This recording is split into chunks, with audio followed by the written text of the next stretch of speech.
Welcome everyone to kind of Critical Role, Critical Rejects, and or the delightful return of some interesting characters and some fresh faces you'll see here in just a second. So tonight, as part of the Extra Life charity stream, we're going to be running a one-shot game continuing the current crazed adventures of the illustrious Vox Moronica. Should be some interesting fun in that regard. Let's see, I don't think we have much else to announce other than we're going for our next goal at 60,000, I think is our next goal for this. If we hit it, Felicia has promised to come do a rock band concert for us. So Felicia's gonna do a rock band concert if we hit 60K tonight. I'm vying to maybe be the drummer for that because I'm pretty good at drums. By that I mean I'll destroy them. Good or bad, you'll find out. But see if we can hit 60K. Felicia will do that, it would be awesome. You guys have already been fantastic blowing through the goals as we have, so we'll see how much of this momentum of positive awesomeness we can carry through for the end of the stream tonight. And as part of that, let's go ahead and bring ourselves into the mood for some critical rejects.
Okay, welcome. So, for those who weren't here for the initial, completely improvised introduction of Vox Moronica, these wonderful characters, we have Dan Casey here, who plays Salty Pete. If you want to give a brief little description of your character and what you're about. For those who don't know, I'm a pirate. Well, formerly a pirate. My name's Salty Pete. Some call me Sam. Money Sam if you're this guy over here. And I'm trying to get me ship back. I lost it in a bet I play for Pink Slips, and I'm missing a few fingers, which you may remember from our previous adventure. They were unceremoniously cut off. Classic, I know, classic times. That's me in a nutshell. This is me. Fantastic. In a mimed nutshell. Oh God. I'll be Great. here all night. All right, and following that up, we have in the center over here the illustrious Snuggle Lord. If you want to go ahead and give us a rundown of what you're all about. Well, you can call me Snuggle Lord. He just dead. Damn it! That was my intro.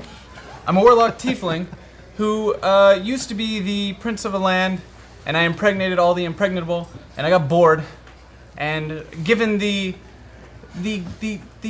strong word of my wonderful and empowering leader, the Shathroom, my god, per se, I decided to leave and go on a great journey to find these riches that the Shathroom had promised me.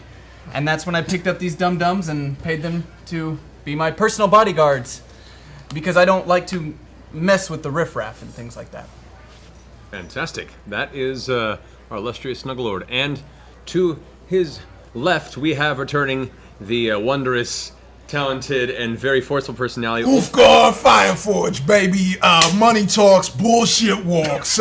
Ex-pit fighter, now I'm a sellsword. Bring the money to the table and I'm gonna take it and I'm gonna do whatever you need me to do. Whatever, no questions asked, just put the money on the table and we'll discuss the details after that. But keep it coming, yeah! That's Ulfgar. Alrighty. On the other table, we have three characters in a bit. We'll get to the introductions when they become part of the story, but for now we have three of our talented members of Vox Machina and the regular Critical Role crew. We'll be jumping into some new characters tonight that will be unveiled later. Go ahead and introduce your guys real fast. Our characters or Well, no, ourselves? just yourselves. Oh, hello. I'm Marisha Ray, and you can catch us on Critical Role on Thursday nights. And I'm a voice actor and host and all that stuff. And today I'm playing D&D. Rocket. Hi, I'm Liam O'Brien. Hi. Liam O'Brien is an amazing voice actor who's done a lot of amazing things in a lot of amazing projects. Oh. I'm DBM, and your mind will be blown. I'm Orion Akaba, who's far less impressive, but also awesome. I'm a voice actor, also on Critical Role. I was on Final Fantasy, okay? Thank you. Awesome. Those are some damn good introductions. Great introductions. All right. Yeah. So, do we want to talk about the donation aspect of tonight's game, or is that already been established? The Shoth Room is informing itself. Yes. All right. They are aware if they look in the Shoth Room for the moderators of the spoken word of thy Lord. I don't even know how to spin this. If you donate $500, a message may appear that could affect the outcome of the game. Hey, yo, I just got that play on words. That's a real good play on words. Now that I figured it out in my head, I'm on board. Classic moderators. Clerics. This fucking guy. And on that note, let's go ahead and jump in and begin tonight's game. So, Salty Pete. Actually, the Snuggle Lord, I believe, has a custom miniature. Is that in the studio at the moment? Oh, the miniature? Yeah. Oh my god, I forgot it. You know, I was here a little late last night and didn't bring it like an idiot. Oh, great. I'm never going to hear the end of it now. Okay, we'll use this for you in the meantime. But okay, thank you. But Wow. if we get to 70,000, he will leave the studio. I will leave this He will game go and I will home, go and I will get it, come back. All right, so And we'll all sit here and wait. okay, you'll only hear about it on Twitter. So to begin, Salty Pete, Snuggle Lord, and Ulfgar, having done some dubious yet strangely publicly lauded deeds in the recent months, enjoyed a small period of fleeting coin surplus where they drank and gambled away most of their hard-earned bounties. Pardon me. This period of hard luck, almost seemingly brought on by the mildly antagonistic scoundrel Shendo McCree, has you nearing doing far dirtier work than you are used to, which would have to be quite dirty based on your guys' history. I seem to have forgotten what some of those things were. Could you elaborate a little bit? How dirty are we talking here? Well, things you've done in the past involved, from what public knows, saving a small village from a poisonous arcane sand golem and some artifact beneath. On the outside, and not done so well, you burned half the village down. You nearly threatened to kill those few survivors that were there, and took what little bit of gold remained in the pockets of those completely distraught villagers. Collateral But we damage, baby. did save that woman from the house. Semantics. You did. You're right. I take it back. However, currently, ailing from the immediate lack of funds, you sit about the raucous, alcohol-misted tavern known as Varian's Beer Den, drinking what remains from the inside of your coin purses, and currently discussing amongst yourselves how the hell to pull yourself out of this looming debt. How are we going to pull ourselves out of this looming debt? It's just looming.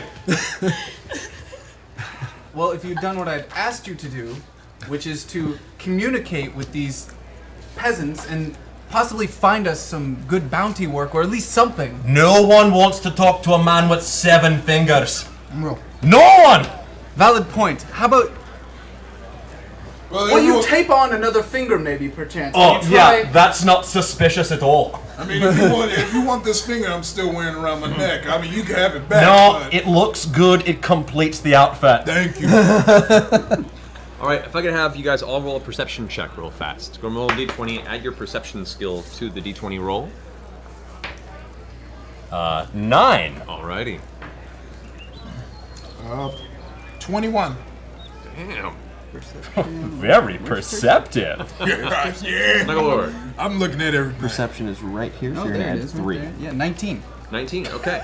I'm looking at While it. Salty P is currently staring at the lowly stumps of what used to be his digits on one hand, the two of you notice on the far side of the bar, a young girl, maybe 16 or so, rushes into the tavern from the back with a hooded cloak covering most of her features. She runs over to the tavern owner behind the bar, a rather robust-looking gentleman in his kind of mid-30s, big square chin, kind of Gaston in appearance, and a bit of swagger to how he runs this establishment, this being the Varian character. She runs up to him and hands him a piece of parchment, kind of talking to him for a bit. You can't make out the actual speech, and they're too far to make out what the lips are saying, but she hands him the parchment. They speak for a bit. Varian then reaches down and hands her a little bit of gold. You actually, Ulfgar, recognize the amount of gold passed over as you are very tuned in to the presence of gold.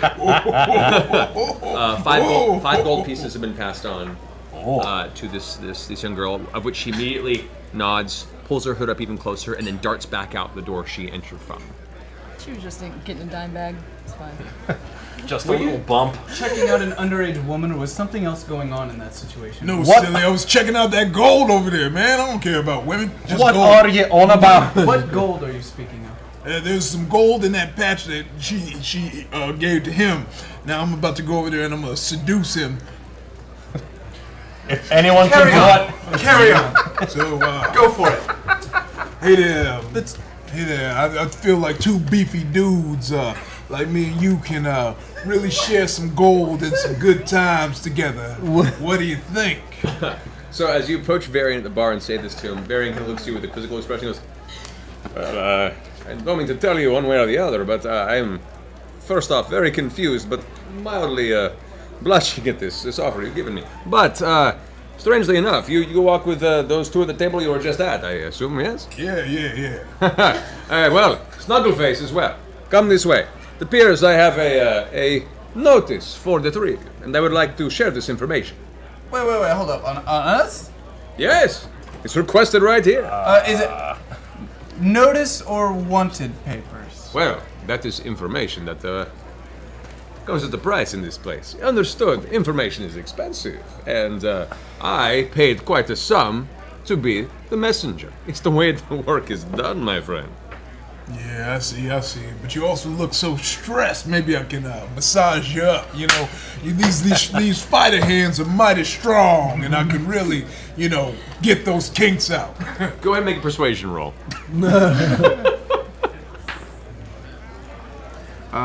Give that man advantage. 13. -1? Yeah.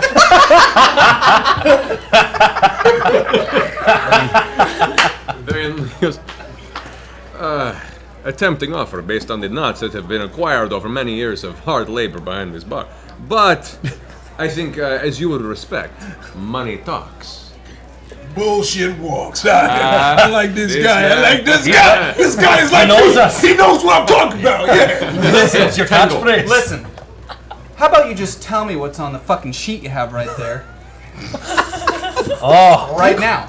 straight shooter. Or what? I fail to see, despite your somewhat demonic appearance, the soft, cuddly exterior of the clothing you wear. I have not this, you stare at me with such darkness. I am confused by this. These two here, these two assholes that I employ, are at my bidding. They may be stupid, but they punch hard. Actually, at the current time, he has way more money than you, and I'm liable to fight for his sake and his body. Listen, for the sake of hypothetical. Next time we're going to step away from the man I'm trying to intimidate, and we discuss this as a group. Well, maybe you could loop us in next time instead of just being like, oh, they're so rolling with the stupid. moment. They don't get it. They've got feelings. I know, we do. seriously. I'm over here having a good flirt session. You guys coming up here. That was going nowhere. It's super That was effective. going That nowhere. was close. Snugglelord, make an intimidation check with disadvantage. With disadvantage? Yes, roll twice and take the lower. You might as well just say it. It's It's gonna go just like earlier. lower than that. So Varian at this point crosses his arms, clutching the parchment in his hand, and goes, that was adorable. But no, seriously, 15 gold. God, that's a lot of money, man. Knows the promises this parchment provides. It looks very informative. Eh? I hate asking. Can I try to use sleight of hand to replace it with a piece of paper in my back?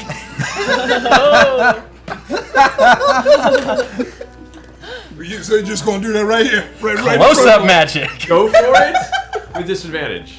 It's gonna be a hard one, but Do it. Come on, Dan. Double 20s. Come on, Casey. Come on, Dan. That is a 20. That's a No, natural. hold on. Let me see if that is a 20. Yeah. Oh, that was a 20. okay. So roll again. So roll again and hope it's another 20. No! 20. Hold on. 13. As your hand slides across the front of the bar, your finger touches the edge of the parchment. You kind of wink and point with your most fingers in the direction. He glances briefly, and as you give a slight tug, you feel his meaty hand slap onto your wrist and slowly pull back your hand. His glance comes back towards yours, meeting your gaze, and goes, "It is now 20 gold, my friend." Oh! I'll take this. You as- got me there! I'll go ahead and take this opportunity to rest my hand on his hand and say, "We can work this out, my friend. We got something here, the both of us." Small street urchin boy runs by and steals paper. What? Oh! Suddenly, the paper is snatched out from Varian's hand. The influence of the dark deity somehow pushing fate along. This child that shouldn't even have been in this tavern in the get-go is just small enough to stay out of sight. Just runs off going, clutching the paper in his hand, out the back door. No chance. Let's chase him. This guy he has to hold to the business. We can go after him. Yeah. You guys chase him. I'll hold it down over here. You're not sleeping with this man. I'll hold it down over here. When we get I'll back. hold it down over here. When we get back, we'll There's do another it. opportunity later. Let's get the child. Go. It takes 3 of us to catch 1 orphan. Okay. Well, yes, obviously in this situation. all right. Let's go! Let's do it. All right, you guys charge out into the night air, looking across both sides. Everyone make a perception check real fast to see if you can ascertain which direction the child went. 18 for me. 8.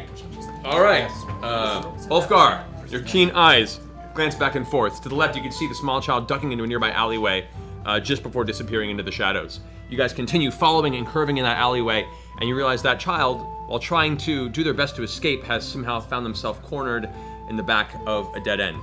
The child turns real fast, breathing heavily. Look, I mean no harm. Look, I need money from my mum to eat, and I'll give this to you for 5 gold. It's cheaper than what the man was offering. Aye. How about I give you some of my rations? You said you want food to eat. You ain't gonna buy new Air Jordans. We are 3. Whatever those are. We are 3. Well, Are you suggesting one, we give one his mother competent 1 warrior less and mouth 2 to feed? bodyguards. We could easily bully this small child into giving us what we want. Yeah, but You we- give up some of our food. Take the damn paper. Nah, this kid, I'm feeling bad for him. I feel like He's an like a little entrepreneur. me. Yeah, he's like a little me right there. Trying to get that gold. That's real cute, kid. You're on a good path. This is the path you want to be on right now, though. Thank you, sir. Thank you for understanding. We were hoping maybe we can come to a deal on this. 5 gold, please. All right. Do we have 5 gold left? I have 1. 1 gold! We can't afford a piece of paper. All right. How about this? You want to feed your mama, right? You want to feed your mama? I want to feed your mama, too. Whoa! Hold It's a on. small child. I am not going to bully a child. That's not the life I live. But you'll fuck her mother? Maybe. Look. He said, to be fair, he said feed. Yeah. It's open to interpretation. I knew what he meant, and he did not deny. The child's like slowly backing away further into that. Hey, slow down. How about we each give you a day's worth of rations? Make a persuasion roll. I'll say with advantage, because you've been the one person being nice to this kid since you arrived. So roll twice and take the higher. Let's see. 13. 13. The kid. I'll happily take your rations and the 1 gold you've got, if that's okay. You got 1 gold. I mean, that's an easy enough transition, right? What's the That's grandma's the gold? kid. Hey, do you want to She be my gave son? that to me on her You want deathbed. to be my son? I think I'm gonna make this kid my son. Christ. He coming with Fine, us. fine, He coming on this fine. adventure with us, guys. Fine. Can I come with you? Are you going on an adventure? Whoa, this changes. Listen, hey, team up. Hold on. He wants to come with us. I know. I've always wanted a fine, son. I've always wanted Okay. a son. Keep know I thinking like over. son. He has. Chances of this child dying very quickly are very high. We won't have to feed the mouth for too much longer. Okay, you're taking away So Cynical. you're Look, I'm saying gonna that protect we this take kid. him along with us like a meaty, expendable intern. But I will take him as my son. What's expendable mean? We'll use him Dinnerkin, what you're talking about, Junior? You're driving a hard bargain. yeah. Hold on, the adults are talking. Let's take him. Salty. Salty. You know how much I wanted a little boy. I Ever told since you were a little boy. you. Yeah. So let me get this little boy. You idiots have known each other for that long? We're pen pals. He's a mountain dwarf. I'm a hill person. You know, we communicate. Yeah. Classic. A lot. Classic. Yeah, you can come with us, kid. Oh, hi. Really? Yeah. Well, You are to only speak to this one. All right. Or this one. Oh, for fuck's sake. Yeah. Oh, so you gonna help me raise him? Sure. You gonna help me raise my Oh, son? you read me mind. Oh. Okay, so I won't talk to the fuzzy one. I'll just talk to you two. Okay, here's your parchment. Oh, thanks. Thank you. I'm so excited. I've always wanted to be an adventurer. And he reaches aside and pulls out this like wooden sword that's kind of moldy and haphazardly constructed. He kind of swings it around. Oh, look at he's making me cry because it's so cute. Oh, damn. Oh, I love it. What's your name, little wee orphan? Stephen. Stephen. Stephen. All right, that'll do. My brother's name's Stephen, and my mum wasn't very original. But at least this way we can tell each other apart. It's all right. A PH is more sophisticated, Ah, thank you. unless it's an F, in which case, a little continental. It's a PH then. All right, great, Yeah. great. All right, let's go. You look over the parchment that you receive. The actual note. I take it from him because he can't read. This is the worst idea. We just explained how we were pen pals. Awful. I know that those were small drawings. No, pish posh. The note says, "Seeking the ones called Vox Moronica." It's asking for us. Oh, is that what we're called now? It's stuck. I, myself, am known as the alchemist Chioli. I have an issue that seems to befit your skill set. It seems if I keep reading, there might be some sort of mention of money, so I'm going to continue. Please, don't stop to tell us that. Just fucking read it. Come to my home, the grey brick building at the corner of the town square.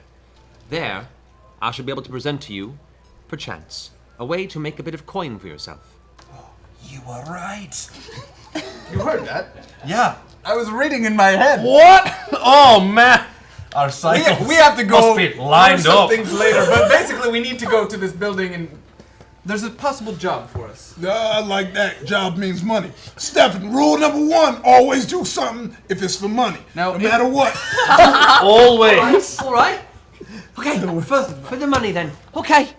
As you guys continue towards the center of the town square, you eventually take a look about and you find the gray brick building on the corner indeed. The windows themselves is a dim light from the inside. The front door is closed. It looks to be a small, relatively unadorned or simple building, more for function than visual presentation. As you walk up to the edge of the door appears to be closed and locked. It's locked. Ah, that's where I come in. Yeah. I've got what's left of my masterwork thieves' tools. I'd like to unlock the door. Okay. Oh, don't worry. If that's where we can always burn it down. Oh, come on. So roll add your dexterity bonus and your proficiency modifier. Come on, 3 fingers.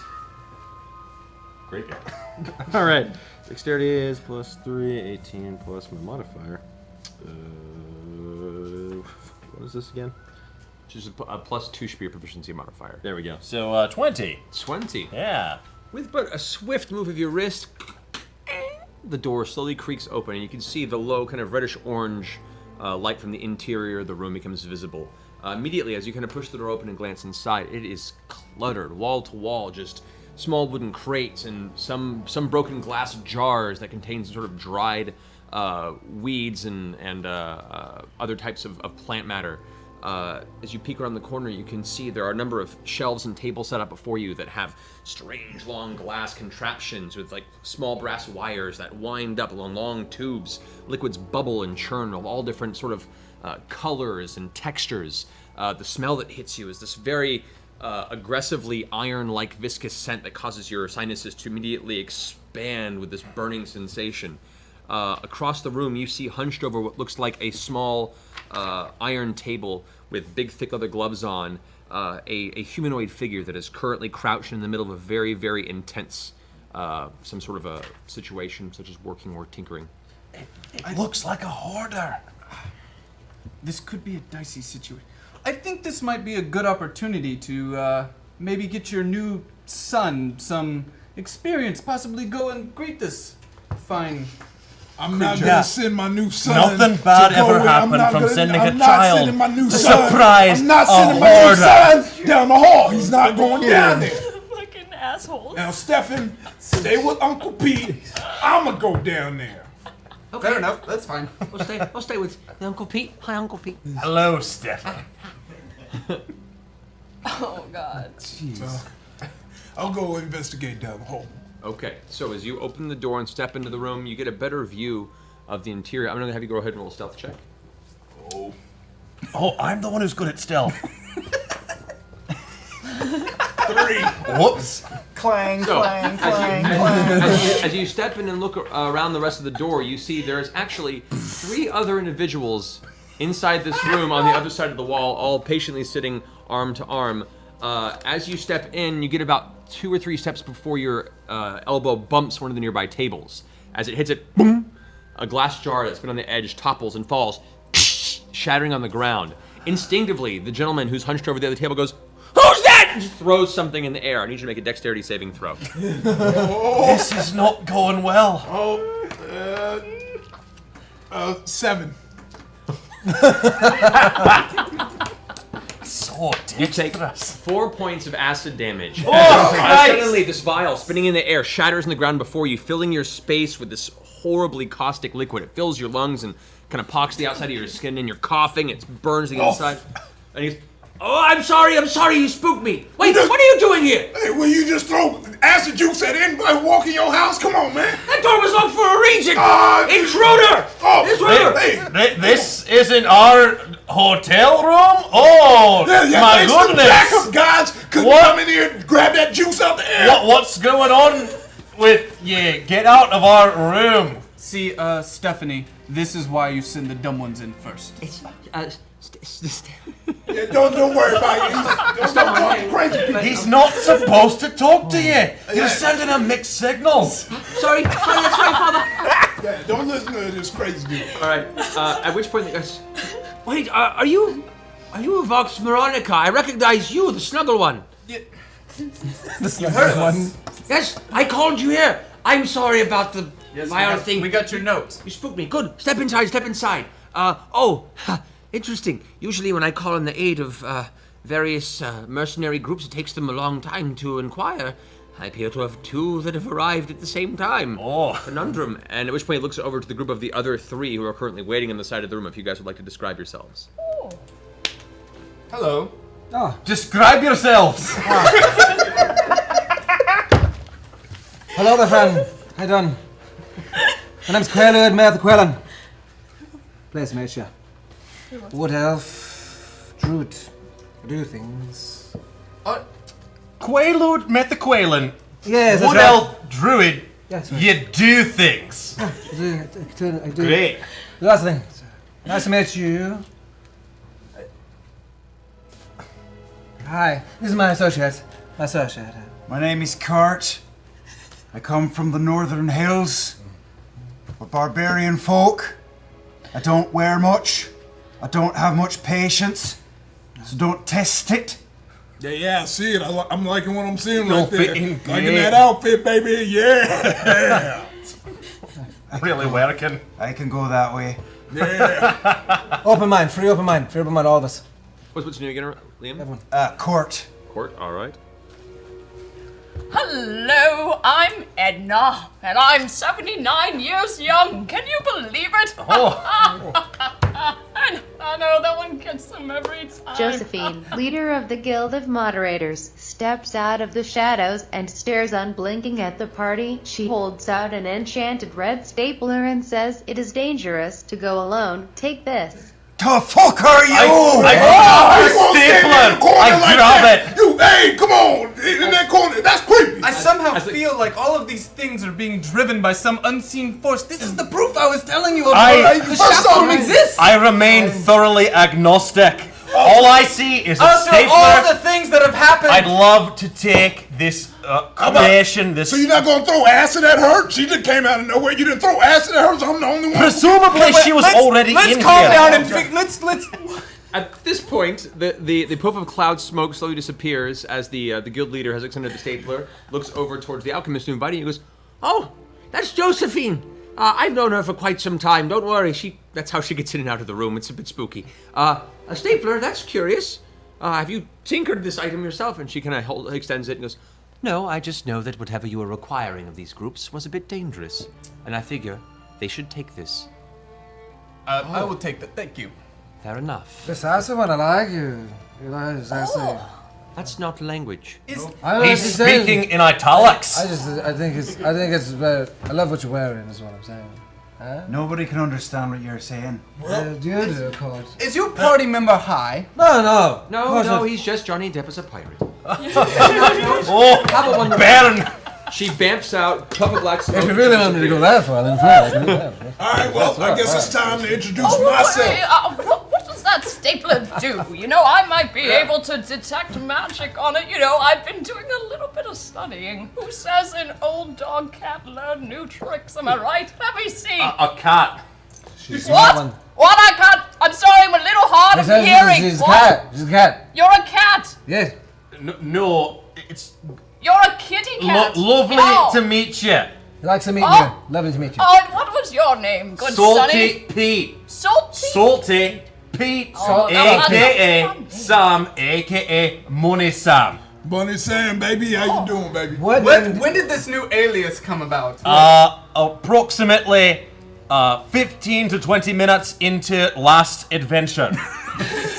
Alright, so, last week. The last time we had a big adventure. I'm You remember. Fireforge, Sellsword, X-Pitfire, Money Talks, Bullshit Walks. This is my son, Stephen Fireforge, X-Street Urchin, Dope Warrior Baby. Kid, that's my warrior baby. He does warrior baby stuff. Hi, I'm his warrior baby.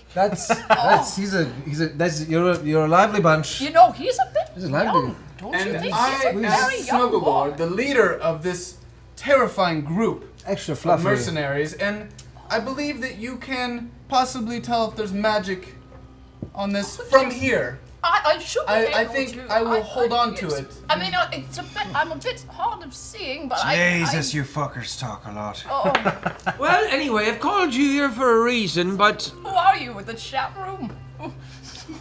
What the hell is that? You follow his absurd doctrine. Stop!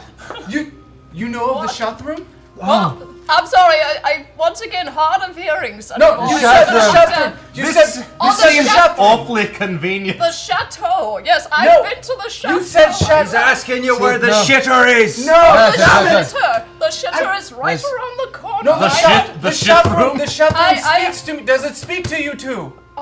Oh, you know that voice? Are you referring to that voice? Yes, the voice. I heard that too. Did you hear that? Is that what we're talking about now? I don't know. can hear I lots of certainly things. pray no one's here in no shot room. As a dark god we don't speak of. Dark days in the past, it rendered whole communities forfeit of their lives. I really hope that you're not saying that that's what you're looking for. No! Definitely not. I would definitely not follow every word and command of the shut. No. Great. Well, down to business then. Okay. Oh wait, can I detect magic on that stapler? You have Before we you go have on. identify or detect magic? I do have detect magic. Okay. I You do. take a moment, and it is indeed emanating a magical force on it. Oh, can I tell what kind of magical force? You gather it has some semblance of an abjuration-based spell enchantment. You have to actually take some time with it to ascertain its nature. You know, I'd have to take a little bit more time with it, but I feel like it might have some sort of protective qualities. Anyway, you've all stumbled loudly into my home. Oh. Yeah, but I also got acid thrown in my face. Don't forget You that. snuck up I'm never on gonna me! let you forget that. We've been here Look. quietly. I know, and that's fine. So I have two mercenary parties that are now vying for the same job. Shotgun. Blitz. No blitz. What is that? We don't even know what this is. What? We don't I- agree to a job before knowing what the job could quite. Fine, please I disregard. agree to money, and it smells like there's some money in Oh, here. And it smells like there's some acid in my face. He's like a truffle because you pig poured for gold. acid in my face. Perhaps it'll be worth it when you hear what the business is about, all right? Okay. Now, it appears I've lost my assistant. I would like to find him. Checking in on his well-being is what I ask of you. Discover where he is, then bring him back safely if possible. It's been, we've been working on some sort of planar shifting through alchemy and forgotten lore for a while now, and we found a nearby arcane nexus in the east, toward the center of the Zola swamp. There's a nasty horde of goblins that live out there, but we managed to barely sneak past them at the time, and we set up a portal anchor at a place underground. Now, our first attempt already proved successful, and we managed to open a doorway to some unknown location. Well, I'm not stupid. I'm not going in there, so I sent my assistant in with a rope tied around his side. Off he went. He stepped through into this... I like. That's a good tactic. I think so, too. Protects my well-being, and what good's of an assistant if they're not Exactly. disposable, right? I completely understand. So, I sent him in. He stepped through. Didn't return for about 30 minutes, nearly bringing all 300 feet of rope in with him. That's a lot of rope. I went taut. I pulled him back in, and eventually he came back safe and sound. Little chilled and a little confused, but fine. He came back, streaking past the goblins, a little bit of a run as they discovered our passage, but we made it back fine. That evening, he recalled a landscape of shifting shapes in earth, purples and darkness, and forms without form, and creatures that drifted between the realms, all kinds of interesting things. One swam through the air and through him, leaving him tickled and unscathed. But that's all he recalls. He says he only recalls about 5 minutes in this portal, then darkness for a bit, but he was in there for a good 30 minutes. I think he lost some time in there. Anyway, pulled him back. He was fine. But he grew a little more distant over the next few nights. Not really answering to my calls as quickly. Seemed to be lost in thought a lot. And eventually, in the morning, he went missing. I used my divinations, limited as they are, to discover that he had run off into the swamp by himself, beelining for that doorway that we originally found and open. So, I count myself lucky on a blue moon, and I wish not to endanger myself by going after him myself. Thus, I am willing to pay 2,500 gold pieces to the group who finds Cyril and brings him back. Like I said, shotgun. Oh, I need to take a seat real quick. That's a lot of money. Oh, yeah. Tell me how much that was again. 2,500 gold pieces. Oh, yeah. I apologize. He's. Say that one more time. He's an enthusiastic. Say that one more time for me, please. It's just getting me there. I'm gonna not actually. All right. There's children Probably a present. good idea. I'll wait He till- loves currency. Are you asking us? Your son is right. Are you asking us to work together, or to compete against one another? Yeah. To be honest, I would prefer you work together, because I get the feeling this isn't going to go very far if you don't. I am completely okay with this as long as you all understand that I am, of course, in lead of this party. As he says that, I'm gonna take a special leaf pod that I have, and I'm gonna pop a couple seeds. Was that an edamame? Yo, You know the clothes. Yo, Yeah, what? do you want one? No, You do it. no. Where's it? Please. Just curious. It's fine. Let's go kill them. Is that Great. Metamucil? Is that what that is? Oh, it keeps them regular. I forgot to take mine today. I can mix it up for you, make it real good, make it poop. What? All right, we're gonna get this shit done for you. Where are we going? Going east to the Zola Swamp, past the goblin hordes. You'll find some sort of a mound with a tunnel in it. Beneath there is where we found where the planes are weakest and where our alchemy allowed us to open that doorway. He's probably somewhere within there, scattered. He does not have the means of opening the portal himself, this I know, so he's probably somewhere lost in that den. Don't know why, but try and bring him back safe if you could. Okay. All right. Do we want to rest before this? Maybe stop by the Valerian bar for a little bit. Now, check in. Edna suddenly develops Picard Tourette's and can't stop saying Belial and Asmodin at random intervals. Did they say Edna? They surely did. Edna says what randomly She now? has Tourette's and I have says... Tourette's, and I say what? Balian Desmond. Balium and Desmond? Balium and Desmond? What was the If phrase? I could get a confirmation on what my Tourette's entails. Bale and Asmodium? Bale and... Asmodan? There. Oh! There we go. Oh! Belial and Asmodan. Asmodan? Don't sound like some demons that don't exist. Classic Classic mythology. voice to speech, not knowing what the shit they're saying. Wait, Belial? It's your Tourette's. Edna, did you hear that voice per se just now? You mean Asmodium? Asmodium? Did you hear?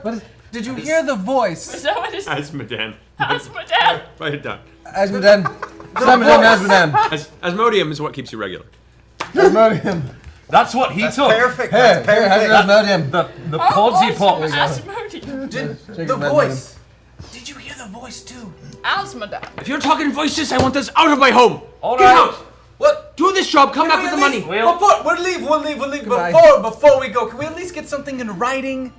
Just something to say that we've been screwed before, and I know you look like a fine individual. all right. As another businessman to businessman, Pulls please. out a parchment and takes an extended 45 minutes to handwrite with a quill an extremely detailed contract. Just making you all wait, and then it's halfway through, goes, no, I miswrote it, crumbles it up, grabs another piece of paper. It's worth it. She said, How many Asmodan, times have you finished the 45 job? fucking times. Oh, I messed up this draft too, crumbles out. He's writing eventually, goes, and that should be square. Stamps it. Oh, thank you. There you go. No Legally sarcasm in binding. my voice at all. Thank you very much. That's great. No worries, get out.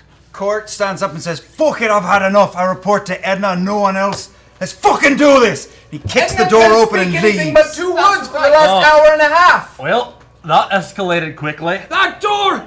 It's easy to damn. Just like a knife. Go fuck yourself!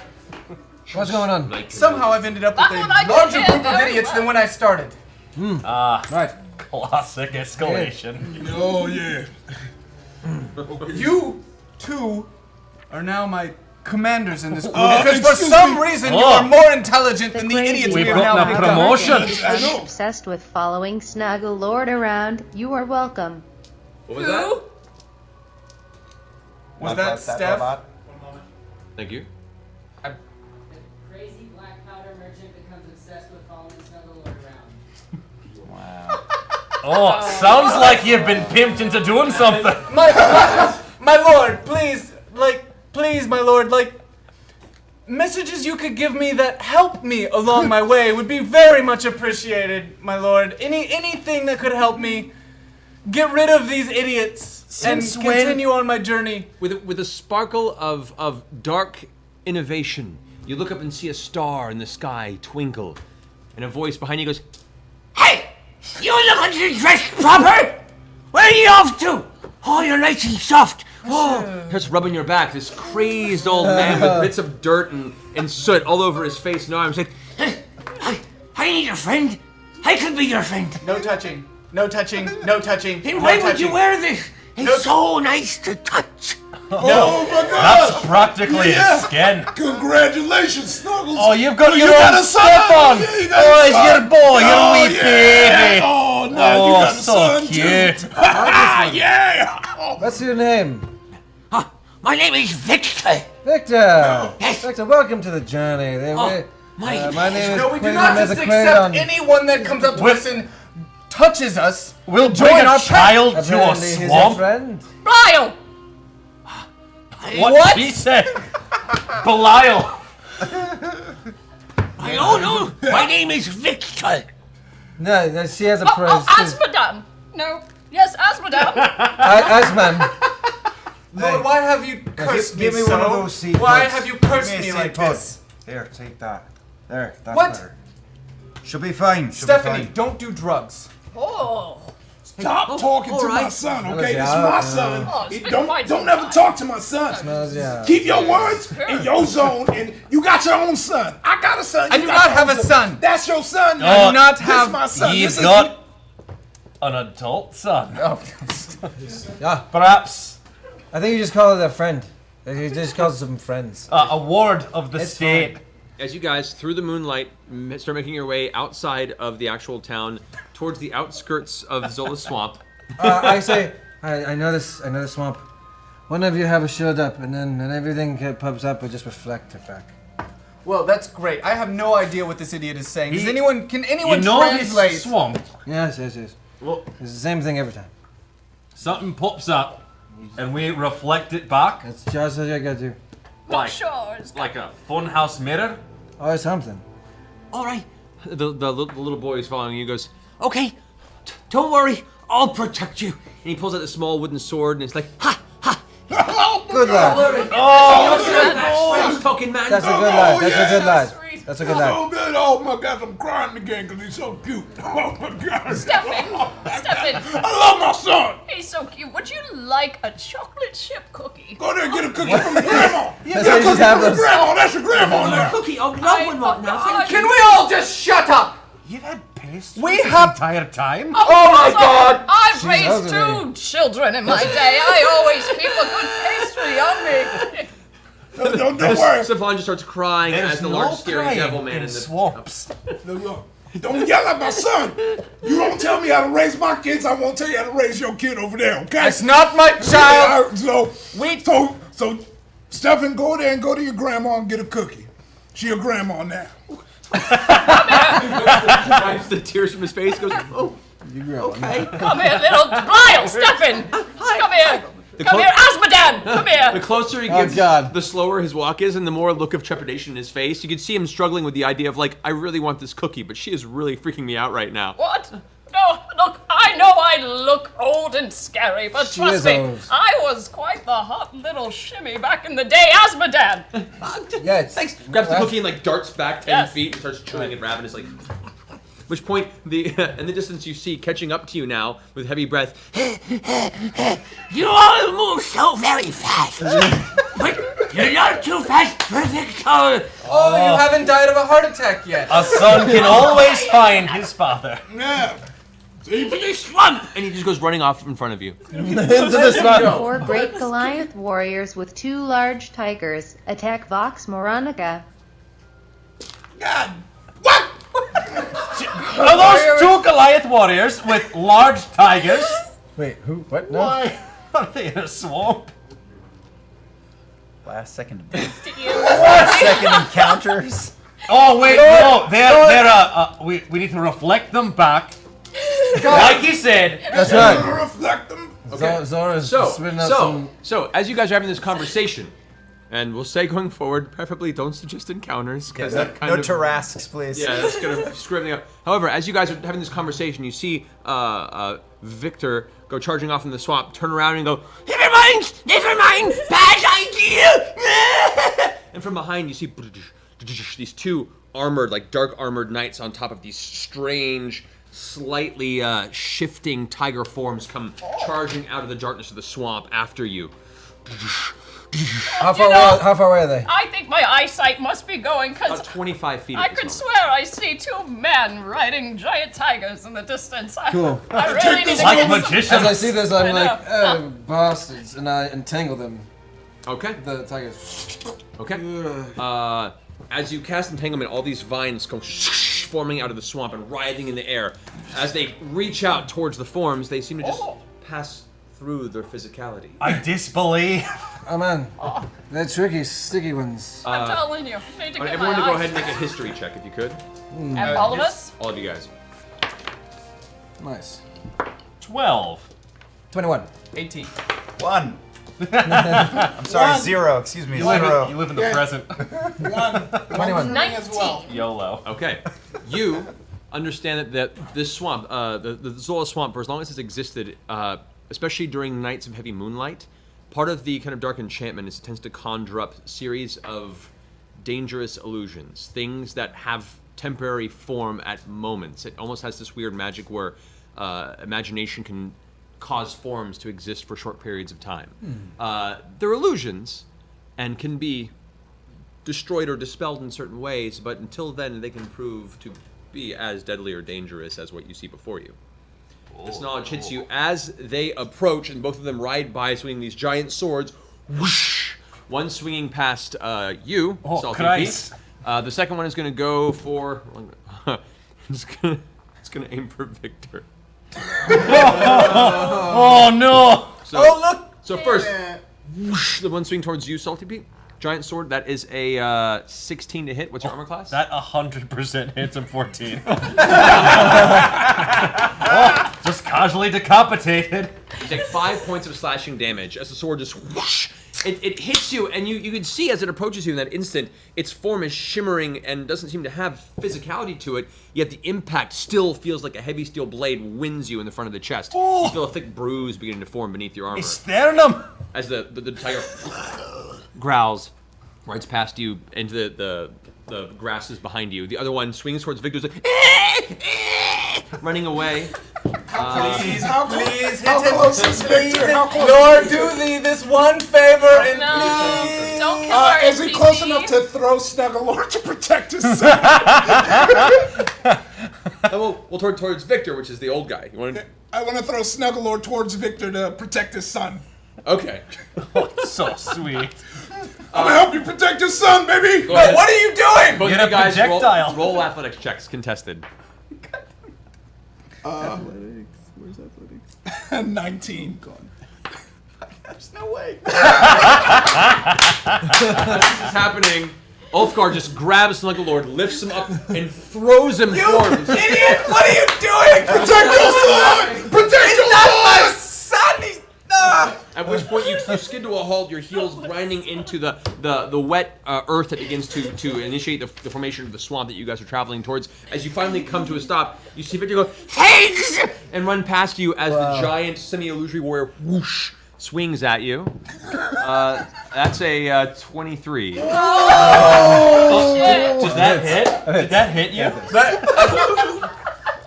I believe that hits a 13. You take a six points of slashing damage as the blade smacks you across the abdomen. You can see part of your fuzzy exterior slashed open and red beginning to slowly pool and darken the material. Oh, motherfucker! I look over at Stefan. I hope to protect you like that one day. I care about you a lot, son. That's a father's love. Yeah, Stephanie, don't listen to your father. This was a very dumb thing to do. All right, everyone roll initiative. Oh, Jesus. That's how it goes. Alright. 20. 20. 14. 11. 15. All right. What's the next initiative? Is just your dex, right? Correct. Yes. All right. What are we doing? What are we fighting? Wow. I don't know. Fighting these assholes? We are now. The swamp. Can anyone dispel at all? Swamp itself. I have a 3. All right. Well, first and foremost, Salty Pete. As they turn around and begin like riding back for a second ride by, you have your first turn. I'm going to try and unfurl an arrow from my short bow at the Goliath. Okay. Wow. You pull it. Go ahead and release the arrow towards the first illusory entity. Roll for attack. All right. Where's my to hit? 18. 18 does indeed hit. Go ahead and Oh, roll yeah. damage from that arrow. All right. So that is 8 points of damage. 8 points of damage. Your arrow arcs across. You can see it strike true in the front of the armored Goliath knight. As it hits it, you can see its form kind of disperse for a second, attempt to reform, and a beam of moonlight comes streaking out of the sky, hits it, and it immediately just disintegrates. You can see both it and the tiger's form just roll into ash and then vanish. Holy crap! That was awesome! That's some good stuff. You see what I just did? That's some good stuff. I'll right give there. you that one. That was very impressive. I exploded him! Yeah. We had the 20. Who was at the 16?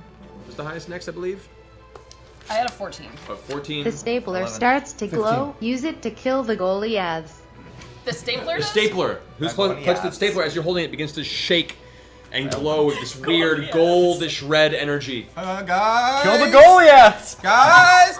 At that moment, as you guys are preparing, you find, though yourself are feeling scared and cowardly, thus you're unable to, this pulls you to immediate initiative. Oh shit! I rolled a 3 on initiative. I know, it pulls you to the front of the initiative order with this magical enchantment. I need you to go ahead and roll and add your charisma to this. What charisma? Nailed it. Can we get one of those? That's fine. 8? I'm rolling poorly. Did you add your charisma to it? Yes. Okay. The stapler, for a second, begins to form this large, glowing orange orb in the front that all of a sudden releases the blast, knocking you off your feet. You land prone on the ground as you guys see this giant, burning red metallic staple flying across the darkened sky towards the entity. However, the illusion passes underneath it and it goes disappearing into the distance. I think I should try that again, possibly, because that was f***ing awesome. I just need to get used to it. It shakes a lot. It's hard to aim, but I'm pretty sure I can hit him. What's the recoil? Yeah, you finish your turn getting back to your feet. Next up, I believe it was you. Oh! Edna. Yes. Yes. So there's another Goliath riding a tiger Yes. coming this way. All right. Oh boy, magic missile! All right, go ahead. Magic missile. Go ahead and roll damage on that one. I'm gonna do all 3 at him. So 1d4 plus 4 times 3. So that's 2. This is not good rolls. 4. 6 rolls once every time. 6 damage. 6 total damage? Yeah. Okay. No, Belial! As Edna releases screaming Belial into the night air, the missiles streak off, these 3 silver darts of arcane energy, smashing into the sides of this semi-translucent armored Goliath. You can see its form sparking and shimmering like it's having a hard time keeping its physicality in this world, but it is still maintaining its position. Riding forward now towards you, since you're the source of its initial anger. You've angered the Goliath. Asmodan! Next up, who the highest stage? I believe it was me. I forgot right. to mention before. I was. Oh, you are? Yeah, go for it then. I had 15. Yeah. Go for it, Quaalude. There's so as he's coming toward us, I'm going to just do a spin like, hold on, darling, and do a thunder wave and get in front of her. Okay, so you move over to get between Edna and this entity. You release Thunder Wave. Is it just a saving throw on their part, I believe, right? Yeah. Yep. Magic spells ready. It's super effective. Thunder wave. There's. It's super effective. It's a druid spell. Here we go.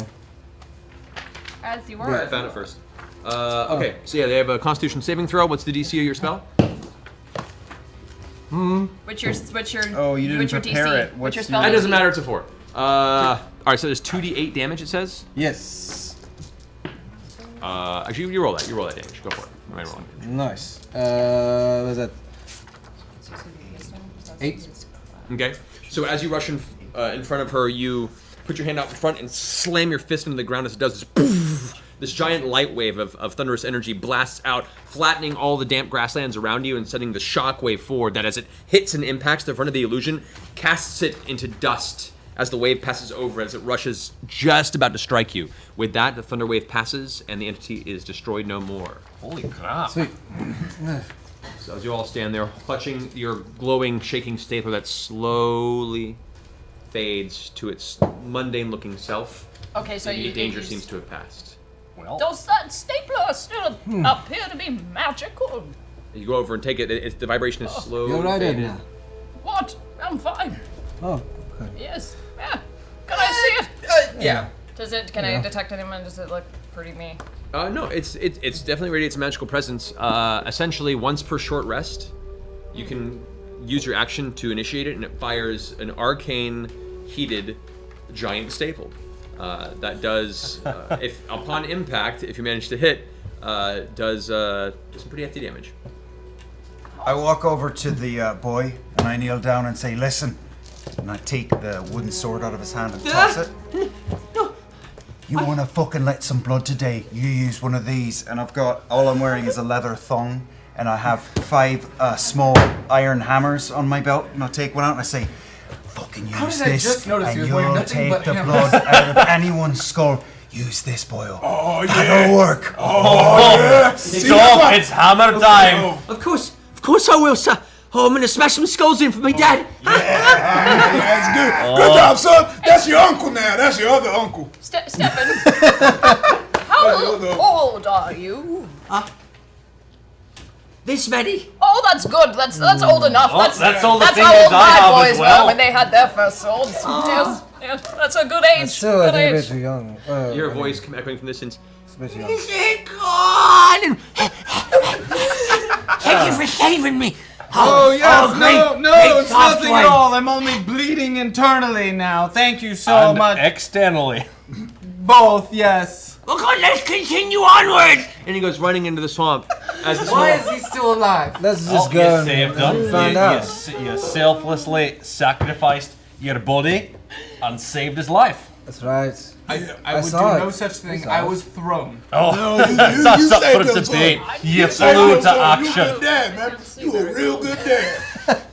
I love you.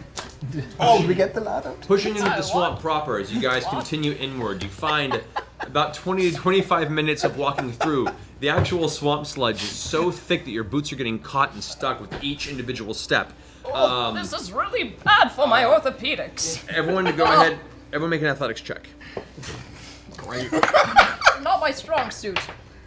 That's not Oh, a good roll athletics? either. Sorry, derp. 10. 11. 15.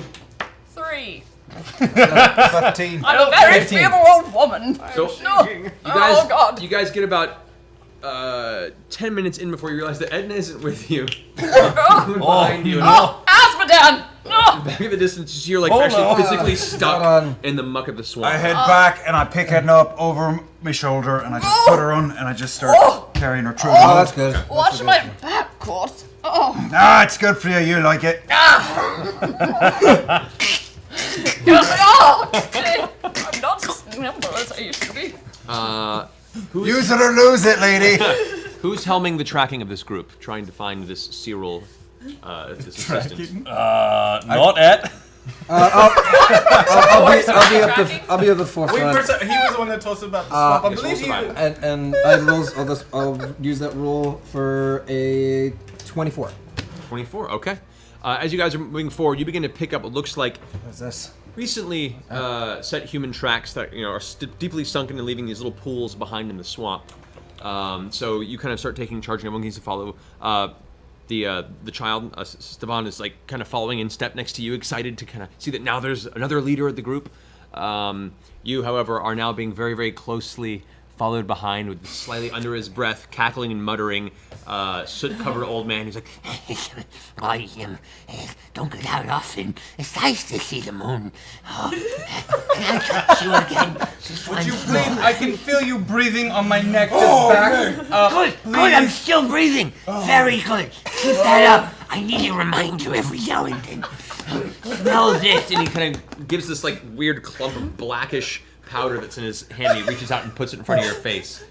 Oh man, your son is weird. Get that Go out ahead. of my face. Smell it. If you would just please be quiet, you can walk beside me. I bet you that's Oh, Dookie. I bet you okay. that's Dookie. I will walk beside you, but this may save your life one day. Hey, And he stuffs it into a pouch on his side. hey, Snuggles' is son, is that disgusting. Dookie? Is that Dookie? You That trying to is make not- it called Dookie? Oh, no And that was spoilers. a trick I used to play when I was little. I was like, hey, smell this powder, but it was Dookie. And then they How'd you switched get to it powdered? You just punch it a lot. In frustration for this conversation, Snuggle Lord, in anger, you all of a sudden just flex, and for a moment, poof, your little imp familiar appears on your shoulder and just kind of pats you on the side of your head.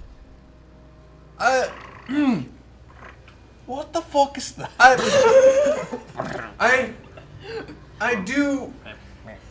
I do in fact have a son, per se. I have I a did not- brother! Yeah. I did Got not. two sons. Oh, is that the nature of your relationship? Well, yes, I did not want anyone to meet him under these circumstances, but everyone Oh meet. no, Liam and Orion accidentally hit heads and developed foreign accent syndrome. They now each speak in different foreign accents. Also, Snugglelord realizes his costume's rear flap has been open the Entire time. So, pick different accents, you guys. As you're walking through the middle of the swamp, as you're having this conversation, he turns around and you both hit your heads together. Oh, that looked like Be a careful. I do that all the time. You gotta be careful. I actually have one of these buttons. I can call for help if I ever trip and fall down. Yes. Oh, yeah. Yes. That's cleric alert, right? A life ladder. Yeah, It is a life alarm, yes. Yeah, it'll call the cleric to come and help you out. Absolutely. Yep. No problem. I changed different tactics. I sound different now, I guess. Oh! I like that Right, the I don't care. strange imp on my Yeah, shoulder jumpy, now has jumpy, become jumpy. very much the least awkward thing that is going on at this moment. Of which the imp at this point reaches forward with its smiling, young, boyish, handsome face, and whispers into your ear, Snuggle Lord, I'm afraid to let you know your flap is open. Oh, that's embarrassing. Look, I knew it was open all the time. I just like looking at his booty. Yeah. Grow up. That's where my tail comes out. Get over it. It is I saw a booty. tiefling anatomy. It's totally fine. Move on. Totally Wait a fine. minute. Wait a minute. The fuck happened to my fucking Celtic accent? This is fucking bullshit! God damn it, I'm from the fucking Highlands! The fuck? What are you looking at? God damn it, Don't look I at would me, like don't to look at fucking me. rage, and I take out hammers and I just start beating the shit out of trees around me. Fucking angry! Oh, God man. damn it! This guy hates nature. I used to have a fucking charming accent, now I sound like a fucking mook! Look, swing around all them accent hammers was like like that. I half guess of you like- could say he's too legit to quit, right? I don't man. understand the reference. I'm so sorry, friend. Oh, with man. this, your imp kind of leans in and says, My apologies for bothering you, Master, but is this a bad time? Yes. Everyone meet my imp, Lucas. waves and nods and kind of smiles quietly at everybody. Hello. Lucas He is, can talk. by the way, Lucas is wearing absolutely He can nothing talk. except a What Pabst Blue. was his name? Mucus? What? Lucas. Mucus? That's such a strange Lucas. name for an imp. I did describe him again. Lucas is wearing nothing but a Pabst Blue Ribbon T-shirt and an American flag baseball cap. I don't know what that is or what it means, but It's a strange. no pants, but isn't it? Mystic no runes. Oh, it's cool, man. It's like a strange, ulterior dimension Donald Duck. Yeah. All right. Blue collar Donald Duck. I feel like we should do something about court. Top of the morning to you. Top of the morning to... What the fucking hell? God, you sound so strange, my This friend. angry What's going yelling, on? by the way, has Too been many of echoing my through the seeds. forest, What are and they? for a split second, you, Court, you hear this as what's your armor class? My armor class is 16. 16. Nice. You hear the sound and instinctively push out of the way. Your hand slaps what looks like some sort of small wooden shaft that Get outta fires here. past you. The rest of you in the middle of this moment look around you and you see start crawling out from behind the nearby trees a bunch of small, angry, growling humanoid figures going. Oh yeah, there's them goblins they talking about. Oh, right. Goblins. Yo, Swamp gobs. goblins. Yo, what up? Roll initiative. Oh, new map! New map! New Son map! of a bitch. Look, it's a new thing. Yeah. So we have We over haven't seen here that before. Snugglelord We Salty just got that. Pete. I guess we things go now. It's a familiar. Oh, God. Jesus, Hello. oh Jesus. Don't die, Mucus. Tragedy. My imp just tripped on some cords. I'm sorry.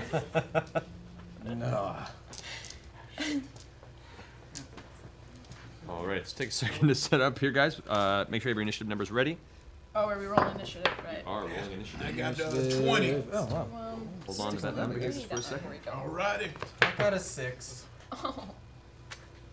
Oh, sorry, I add 1, right? Yeah. Yeah, 7. Yeah. Say that this Much is better. next to Snuggle Lord. That's Victor. Paying attention? And we'll say that this little kobold with the spear is Stefan. All right, so When I find the critter who took my fucking Irish accent, we're gonna have words. We're gonna have words. Certainly not Irish words.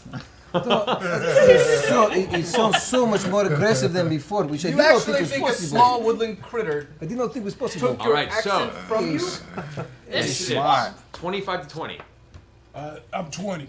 20, alrighty. I'm up there. Haha, yeah. 20 to 15. 15. 15. Oh man, they're really wrong. All right, Pretty 15 to 10. Okay. Nope. 10 No. to 5. Nope. Oh, 6. 7. Okay. I raised All my right. hand. Double 4s. Oh. All right. Oh. I love it. All right. All right. As you see, all these goblinoid figures start shuffling out from the sides of the trees nearby, and some like seem to be laying low in the swamp and stealthed up upon you, kind of chittering to themselves. Looks like they're preparing for another round of either range, kind of nasty arrows, or some of them are pulling out these jagged little bladed elements. Ulfgar, you have the initiative on this round, ready for anything as you are. Both swords out. All right, I'm coming right at the first guy who seems to be loading up the next bolt. Okay. The closest to you would be probably the one behind you, right? All right, Of course. yeah. So you go ahead and move up to it. Both swords out. It's like, and I swing down at him with both my swords. All right. Go ahead and swing for the first attack. All right. 14.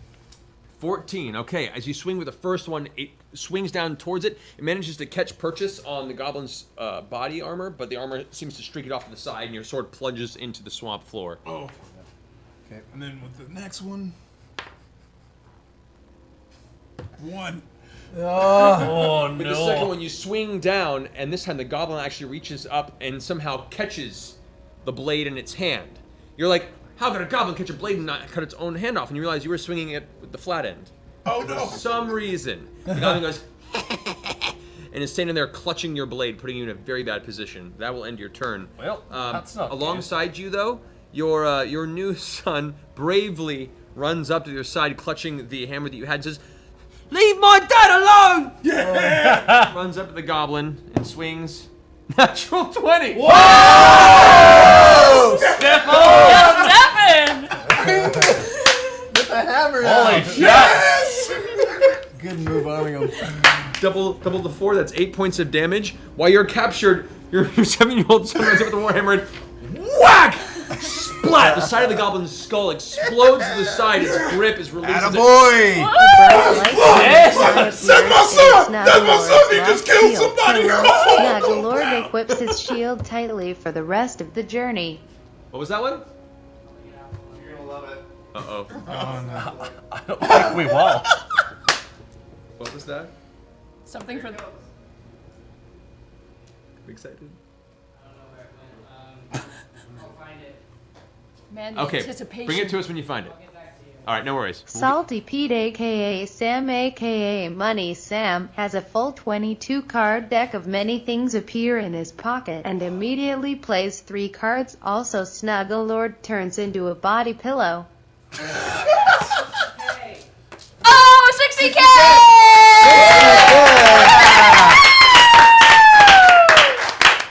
And someone just threw a deck of mini things on your ass. Matt's gotta look up the deck. Why are you guys laughing at me? Decking many things is a bad thing Yeah, for you guys. It's true. fucking terrible. We're gonna die. Yeah, this All is right. the We're end gonna of the die. story right We'll get here. to that, How are we on getting your the turn. deck That's of what you'll mini do on your Yes. turn. Let's make So sure- suddenly you realize you feel this like strange, there's this weight appear in the back pocket of your suit, and you reach Real back. magic, the gathering in my pocket. to death for no reason. All right, so we'll get to you next time. So anyway, The shit. with that gets it to Quaalude. You're up. Dance, Mercer, dance. Where am I in the field? I mean, sorry, where am I in the Here, field? You're the green guy right there. Oh, wonderful. I look at what's going on and go, oh, I can barely stand this, and turn into a giant, great big bear. Rawr. He should have said he could do that back when we first met him. That's his most exciting attribute. Yeah, way to bury the lead. Into a giant bear on the field. And it's a brown bear. And first of all, then I go for a while. And then looks like he's on some serious hallucinogens. Where we going? You got a goblin here, and you got 2 goblins here immediately in your vicinity. okay, and where's the Vox Veronica peeps?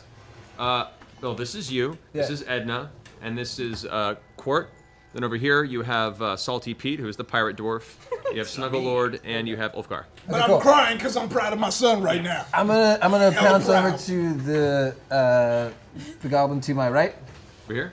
Yeah, and just go right for So roll 2 claw attack, or claw and a bite. claw and a bite. Go for it. Yep, that's what I'm gonna do. Things. Jesus Christ, guys. Seriously. Holy shit. It's the deep cuts. The bite. That wasn't the repeat fuck one, you, though. I'm a pillow. There's another one as well. We'll find out. The bite misses. Well, I mean, right? What is it? Would you roll to hit? Do I need to tell 4? someone? 4 misses, yeah. Yeah, and the other one is an 18. The claw. 18 does hit. Go and roll damage for the claw attack. As you run up the bite, you try and snatch out. The goblin manages to move out of the side, but you swing your claw wide, manage to catch it in the face. Nice. 7 damage. 7 damage. As you do, the claw whack hits the side of the goblin's face. You hear it scream "Ah!" as the claws spear through the side of its jaw and neck, leaving open its jugular. It bleeds out and goes gurgling to the surface of the muddy waters of the swamp. Swamp is more blood I'll turn than to the swamp. other goblin and go, and then that's my turn. Okay, well done. Did you motorboat his corpse? And by the way, you have enough movement to go up to him if you want to. If I can. Okay, so you move to there. Yeah. All right. So that goblin is like you're staring him down. And it looks very scared, watching that you just destroyed its ally. Cool. Okay, that ends your turn. It is now their turn. This one turns here. This one rushes into you. This one comes up to Ulfgar. These 2 both rush into Salty Pete. This one runs in against you. Actually, this one's probably gonna come over to Victor. All right. So first, we're going with against you. That is going to be a 14. What's your AC as the bear? Hits. Okay, that hits.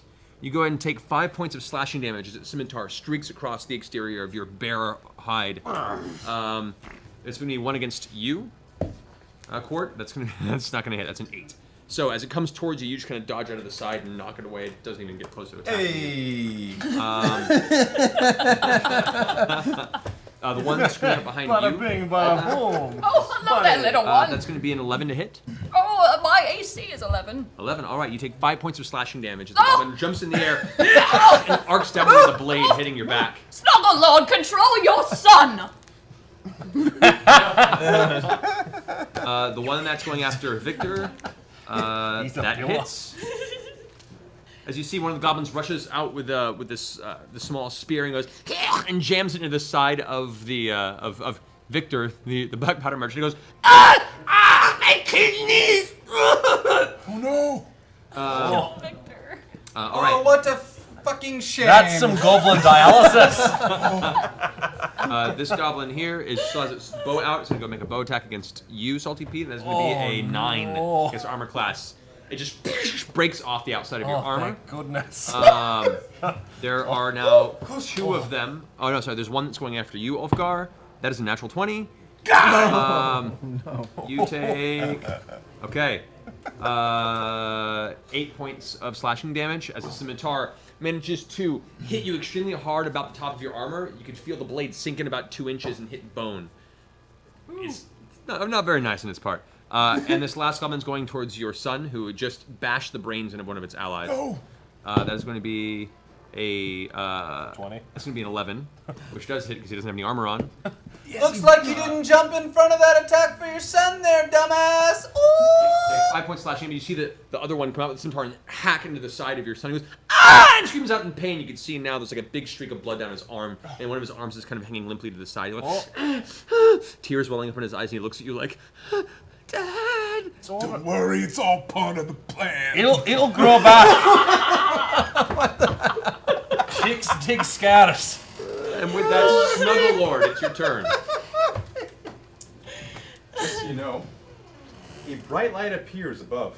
It is Snuggler's lost shield, his pillow.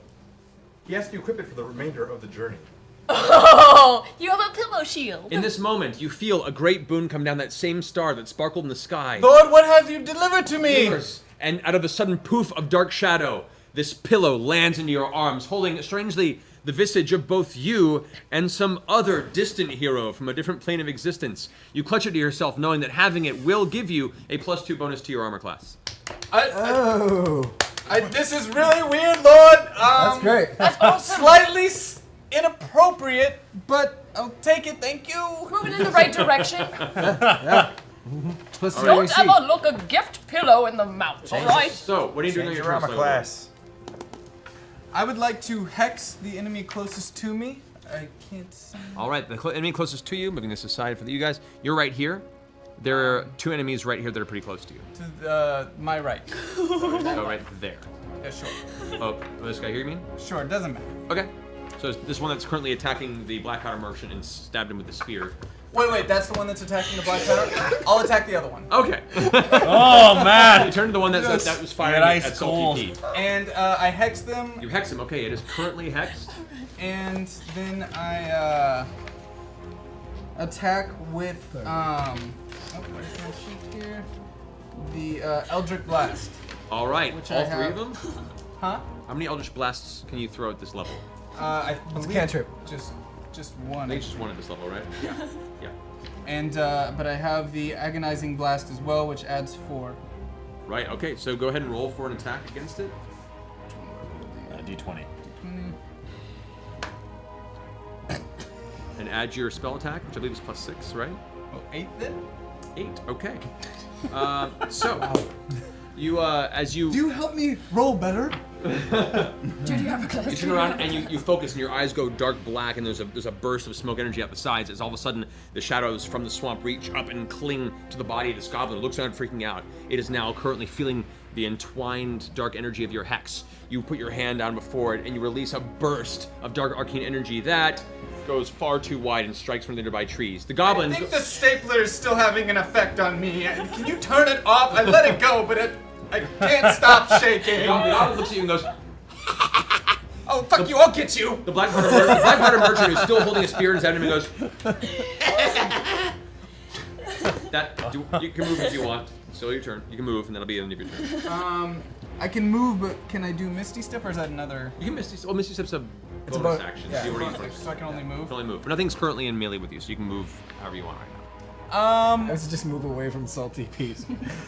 Yeah, it's gonna get real messy in like 1 second. I'm gonna move away from the Black Powder Merchant. Okay. And as I'm running away, I'm like, fend for yourself!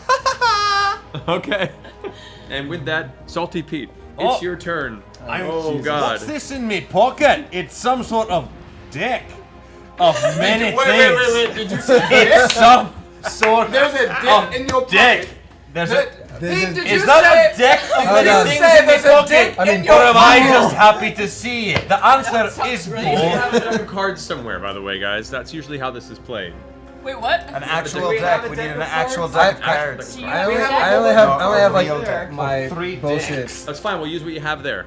Yeah. Okay. Oh shit. Okay. They're real cards. Yeah, they're real cards. Yeah. Yeah. So go ahead and hand it to Salty Pete. Salty Pete, Oh, Oh my Jesus. god. go ahead and pull 3 of Jesus, them. Mary and Joseph. Uh-oh, saints preserve us. Let me shuffle. It's fine. They're shuffled. I'm still unclear Let me if you have show a fuck dick it. in your pocket. Oh, you'll find out. Okay, before you draw a gonna be card, so you so- draw 3 of them. There are many I hope- things I hope in Draw my good pocket. ones. I hope high cards don't really do things. Draw good ones. All right. Oh, 'cause it's all Shall I cards. flip the For the cards? most part. That's how my deck of illusions. Yep, go ahead and King of diamonds. No whammies, no 2 whammies, no whammies. of clubs, and 2 of diamonds. okay, so very King of die. Diamonds. You said? King of diamonds, 2 of clubs, and 2 of diamonds. Around the deck of many things, we have many things in store. Oh, that's not So, good. The As DM's you pull out laughing. the first card, Stupid. suddenly within your hands, it bursts into a golden flame. Looking into it, your eyes spark, and the experience of 1,000 generations of your family past come coursing into your body. Oh. You gain that 50,000 dick just experience pierce you? points. I should What? pull What? that. Say that one You more gain time. 50,000 experience points. What the fucking Christ? well. Ultimate power! Super Saiyan, man. Holy I'm blonde now. Hey, give me those cards! Give me those Wait, shut. Oh, we didn't hear it. No, we were bitching. The guild laments the loss of your accent and gifts you this blessed banhammer of doom. There you have it. Banhammer of Doom is yours. You also acquire within your hands. I'm confused because she said the loss of my accent, but I didn't lose one. Salty Pete is now level 9. So go ahead and roll 5d10 and add that to your hit points. That's amazing. Also, you get some fun new abilities real quick. Well, we'll go with it. This will take a while. So we'll just go with it. All right. So roll that. Add it to your hit points. He's a rogue. Holy shit. You can tell him what happens. All right. So, and you also the crossbow that's in your hand all of a sudden fires a glow with bluish magical energy. It's now considered a +2 magical crossbow. So the second card you pulled is what? That was one card? Yeah. Right. Yeah, that's what I was like, many things. hold on, let's All wait right. till this is over. Alright, the second card was a 2 of clubs. 2 of clubs. Classic card. Clubs. Oh shit. Oh. How All much right. liquor have you Your eaten? intelligence is now permanently 5 lower. Oh, Well, that's fine. Oh, I'm feeling fucking stupid. You're just. That's awful. You're allowed to draw an additional card if you choose to. Oh, 100%. What is the third one you drew? It's 2 of diamonds. You have definitely drawn another Wow. one. Oh no. 100%, he said. What's that? Okay. If you single-handedly defeat the next hostile monster you encounter, you gain experience points enough to gain another level. Oh my god! I'm doing it! And your fourth card you want to My pull? fourth card is the Queen of Clubs. Oh shit. Okay. Oh no. This escalated quickly. That did. This one came good. Okay. The card disappears in a flicker of fire. Oh shit. And you see in your mind, suddenly, your vision pressed deep into the 9 hells. You see a large pit fiend demon all of a sudden glare back and go, Salty Pete, you are my quarry. and then vanish in flame, just as the card did. You don't know what happened, but you get the feeling something very dangerous is now hunting you. Yeah, I got Oh my god! Oh my god. I got a horrible feeling. Satan's gonna kill me. So, did that happen instead of the intelligence thing? No, that happened as well. Pete, Oh, why are you- Jesus. What many things, guys? Your hair just turned blonde. I'm stupid now. Didn't know that. I've Good got to know. I've got a glowing blue. Yo, I just want to know if I really did just see or feel the presence of a demon pointing at you. 100%. He kind of looked like that, but like a little bit meaner and not like a waifu pillow. And like 4 times the size, right? Hey, Matt, Yeah, are we like- gonna take like an intermission huge. at some point? That is no good. intermission? Going to after I That is not good at all. Alright, I'll beef up the room. Okay. Holy That shit. ends your turn. Holy shit. That ends your turn. Oh, Then you I hope. So add your hit points. Give him a sneak attack damage bonus that he With has now. leveling, and you can that's all I probably really- add more points to your intelligence. Yeah. See, I did got you it. And put also- this hammer in my hands? No, all your attacks and skills Or are also. No. Yeah. No, I didn't. If you put Oh, it there. okay. All of your attacks and skills are also +2. Oh all right, shit. Court, Help you're to up. fight that Court demon and that's Edna. coming after Where's you. the boy? Where's the boy? Little boy is right here. Don't kill the one next to Salty Pete. He has to take that one out. All right, I want to walk up to the goblin. I know there's one right by me. I'm just gonna keep walking. If he takes a swing, I don't give a fuck. Towards. I don't give a fuck. Yeah, I'm gonna walk towards the goblins by the boy. Okay. Gods Yeah. are unclear. The gods were Do that there. And now you might not have noticed it before, guys, but I got almost. Oh, you got. What do I got? You get Your the hand. accent back. This is for the loss of your accent. Does it come back? No. Oh no, you just got No, a it hammer. doesn't. I get a prop toy. What kind Yeah, of sick you get a game are the bomb gods playing on me? You give me a pillow and a hammer, and then take the hammer away, and I'm left You with look the down fucking at pillow? and It gives you anger plus as 2 to walk, AC. the What hammer you're all of a talking about? sudden, That's good deal. The edge of it It's good bursts deal. into flames. Yeah. From the sheer force of frustration and anger, Your accent does not come back, but you feel the vengeance for losing it now is coursing into the actual weapon you hold. Take more seat. So I walk over to him, and you guys might not have noticed this before, but I got nothing on but leather thongs and a tattoo of a badger on my chest. Wait, what? Half of my chest is a tattoo of a badger, and I'm already in a rage, because right before the fight started, I went into a rage. Yep. I take my free hand and I fucking rake it down my chest, and I say, "Let's go, Gary!" And I take my war pick off my back, and I want to recklessly attack the one that struck the boy. I want to split him right down the fucking middle. All right, go ahead. You want to not use the hammer that just started glowing. Use the hammer! I can't believe we So you're didn't using know the- Am I getting a magic weapon? Is that what this is? Yes. Unclear. All right. Totally went over my Name's head. supposed to not. All right, so I'm going to Big use this hammer. magic Okay. weapon. I'm attacking recklessly. Big hammer. I got 2 17s. So that's Swingy. 17. That's a 21. 21 This hits. thing, Go whatever ahead. this is. All right, so go ahead and roll the damage for one of your regular weapons, For my- and add a 1d6 flaming damage to it. Okay, so that is 6 plus 2 is 8 plus 2 for the rage is 10. 10 plus 1d6 is 12. 12. You Such a walk tough up guy. and wham! Just smash it into the mud. The actual flames cause the sizzling sound as it hits the marshy ground. What was once a goblin is now a charred and liquefied mess. Some of the blood splashes onto me, and I look down at the kid and I wipe it off my face, and I wipe it down his head. I say, "Today you're a man." And I look at Steph and I'm like, it's all part of the plan. It's all part of the plan. Edna, what are you gonna do? All right, You're so over I here. have one guy on my butt. Correct. Okay, so question. Yeah, no, Since Fanny. oh Jesus, that's no. Oh goodness me. As part of being a conjuration wizard. Yes. I can do a minor conjuration as an action. Yes. And I can just conjure things that are up to 10 pounds. Yes. Can I conjure a 10-pound rock over his head? You could, yes. Okay. Sure. So I'm gonna turn around and be like, "Oh, just I told you to get your son away from me, Snuggle Lord!" And I drop a 10-pound rock on his head. Okay, it appears. Just go ahead and roll a d20 and add your intelligence modifier to it to see how if you're able to conjure it in the right space above it. What is that? What'd you roll? You rolled a 1. Okay. Lord. So here's what happens. Make a dexterity saving throw. As you finish your conjuration, you go this way, and the rock appears right above you. 4. 4. You take 5 total.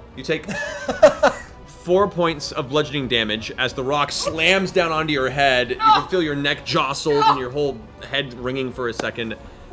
Oh, I'm still new at this. I'm still learning. You So see? somebody save Grandma. Somebody go over there and save Grandma. I mean, What? What? You forget Ulfgar, you're up. Lyle! What? So now look at this. What, there's the one goblin. Yeah, the goblin in front of me was like, guess what? Today you made a mistake. First mistake, walking up into this swamp. Second mistake, messing with me and my son and my family I have here. I got Grandma over there who just got hit by a rock. I got A rock his she uncle over dropped here. on her own head, mind you. Semantics. So I swing with Linda and Regina. Okay. So the first one swings for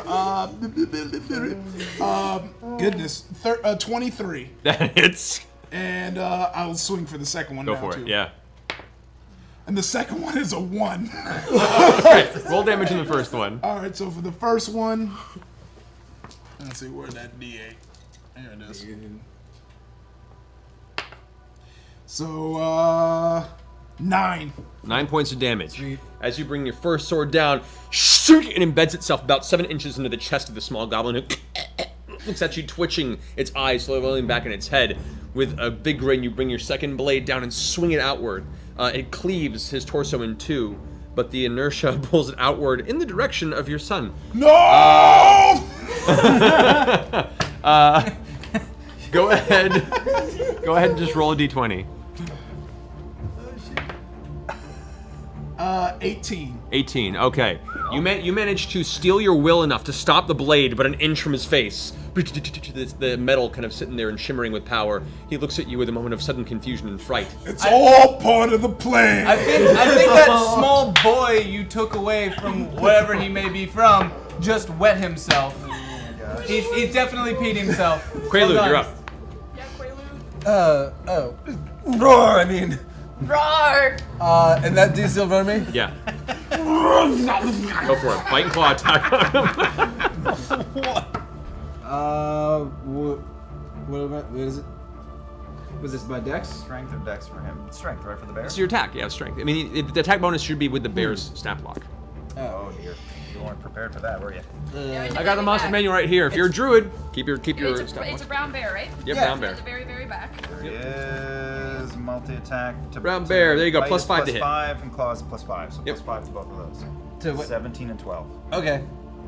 So total 17 and 12? One is a 17, one's a 12. 17 hits. Cool. So the first attack hits, that would be your bite. That was, wait. Okay, sure. Yeah. Whichever one you want. Bite and then claw. That's kind of the order there. I'll do the Well- 1d8. 1d8 plus strength modifier. Where's? Sweet. Let's. Strength 5, right? Or is it, what's your strength? +2. +2. Oh, 5. 5 points of damage. You bite at it with your bite. You get a big old chunk of its shoulder and tear it off. It screams out in pain, the dark blood of the goblin pouring down, but it's still standing angrily at you. As you swipe your claw at it, it ducks back out of the way and it looks at you. This kind of foam at the edge of its mouth. As what? Is it bear strength bonus? Yes. Add 2 more points of hit damage then to that. So it'd be 7 total. Oh, yeah. So as it darts back and looks at you, growling, it's lost way too much blood and like tries to make a swipe at you, but falls face first down into the swamp. You can feel the gurgling of its final breath kind of pulling out into the water at the top of the marsh. It is gone. Oh, sweet. There's a big difference. You can still move if you want. When Help who's me! left? Where's Edna? Help Edna's me! over here. Let me go. I've hit my head and I can't get Just up. get there. I still have that. Hit your stupid button! I had that chunks on my mouth that I ripped off, right? Yeah. I'm gonna spit it in the goblin's face. Okay, make an intimidation check. Wow, it rolled up on the dice. Not too good. Try it. The goblin catches it in its mouth and starts chewing. Yeah, goblins are a little weird. All right, that brings it to their turn. Strangely, this fight, like most goblins are very cowardly creatures, but you start noticing in these goblins as you're fighting them, all of their eyes are kind of clouded over and they're fighting with a fervor and a perpetual anger where they don't even really notice the danger they're in.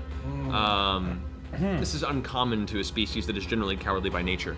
The goblin that you just finished chewing looks at you and lashes out at you with its scimitar. That is going to be a 20. Hits. Hits, okay. You take 5 points of slashing damage as it arcs its scimitar across your bare form, leaving another big streak of slash damage across the front of your body. All right. Take it out of your bear. Points. You have the goblin that is hexed, that is going to be attacking you, Salty Pete. That is going to be a 17 to hit. Well, that hits. All right, so from that, you take 5 points of piercing damage from a short bow arrow that's into your back. I can afford that. Yeah. No. The anticipation is quite literally killing me. Whenever an ally is injured, Snugglord has the uncontrollable urge to hug them and they heal. And they heal. Aw, that's sweet. So, you see this arrow sticking out of your ally's back, and you suddenly feel like, oh no, I need to go and help my friend. But we'll get to your When turn. the fuck would I ever say or do that? We'll get to your turn when we get there. All right, so the one that's going to be attacking the powder merchant misses. You now have this one who's off on the side is going to rush up towards the Snugglord now. That scimitar in the air, and that's going to be a 14 to hit. What's your AC? It's more than that. I got my trusty pillow, 15. 15, that'll do. You hold your pillow out in front of you, and the blade shing arcs off, sparks flying, almost like the exterior of the pillow is iron for a split second. What the shit? Bring it to your turn, Snugglord. A black unicorn randomly appears and permanently attaches itself to Snugglord's loins. What? A unicorn? As this happens, you feel this urge to heal your friend. You hear this tiny, and this really, really small, pitch black unicorn comes up, going, runs up and just latches itself to the outside of your crotch and forms this protective barrier. Unicorn codpiece. I mean, you've got a unicock. I mean, look, we both leveled up, Salty Pete. So it's your turn. Okay. So now, am I? You're right here. The goblin's in front of you. You feel the uncontrollable urge to go and help someone who's been wounded recently, which would be either Edna or Salty Pete. Work that unicorn. Edna, I feel. What?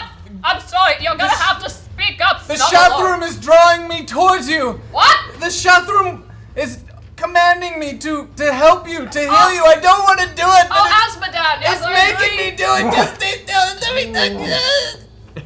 So you move to her. Put you there. It's fine.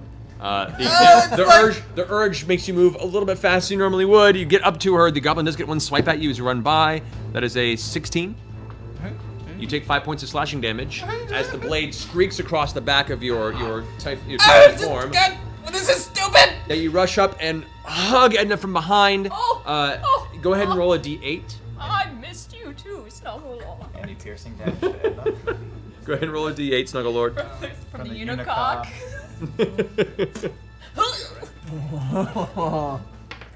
Is it 3? 3. You heal 3 points of damage from the warm embrace of the Snugglelord. And you almost take a damage from the piercing of the tiny unicorn horn in the side of your hip. Snugglelord. It's like holding Legos in a pantyhose. This is gross. Oh. Salty Pete, who is now the Conan of this adventure. It's your I'm feeling great. So, I'd like. Is it possible to use my my cunning action to hide, to like go into stealth? You have to really be in a situation where you can hide properly. I just really wanted to You sneak run up attack to, this you motherfucker. can run up to any enemy who's 5 feet away from one of your allies. Which, by the and way, distracted. currently the powder merchant is fighting this guy. So this guy, you could still do sneak attack As damage long as if an you hit ally it. is right up against You it. just want to get away from it because if you're attacking with a crossbow, you have a disadvantage if it's right up next to you. Gotcha. All right, and there's a guy who's right next to me as well. Right there, yeah. Okay. All right, yeah, I'm going to I'll use my cunning action to disengage. There you go. There we go. Pretty cunning. Where do you want to go from there? Do you want to move? I'd like to get behind him so I can flank him with my sword. Okay. So you move over there. Do you need my magical Pull your sword codpiece out? for this? No, you're fine. Just hug the lady on the ground. So you pull your sword out. Go ahead and roll for an attack. Okay. 20. Not natural though. It hits. Go ahead and roll damage plus sneak attack. All right. Well, that's gonna be a lot. I need 566. Yeah, dude, you're Stupid. I played as a rogue for 3 years before I would do that. Listen, there's many things that are going to happen tonight. like annihilation. He's dead. Whatever it is. How much damage is that? Let's see. It's like 40. Some He's dead. Hold on. really stabbed. Hold on. So. Okay, alright. 12, 22, 27, 28 points of damage. Okay, it had 7. Wait, plus 3 more. 31. It had 7 hit points. So, as you vanish kind of stealthily into the darkness of the swamp, you can see the goblins currently harrying the black powder merchant. Victor kind of looks over his shoulder, as suddenly the blade protrudes from its chest with such force that its ribcage tears open, spraying the contents of its torso all over the black powder merchant. Oh, you're in the splash zone! Surprise! Damn, Pete, we're all out there. Here's salty! That is.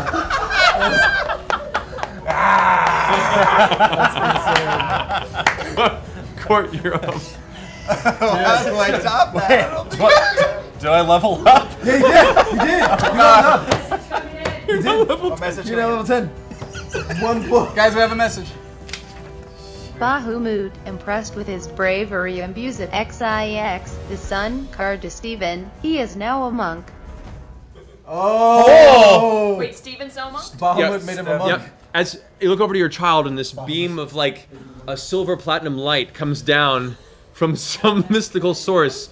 You hear the Suddenly, flapping in the middle wings of a dragon. Whatever is happening, a beautiful and dangerous princess appears in battle calling herself Raiko. Snugglelord immediately falls madly in love with her and proclaims to his Raiko. go.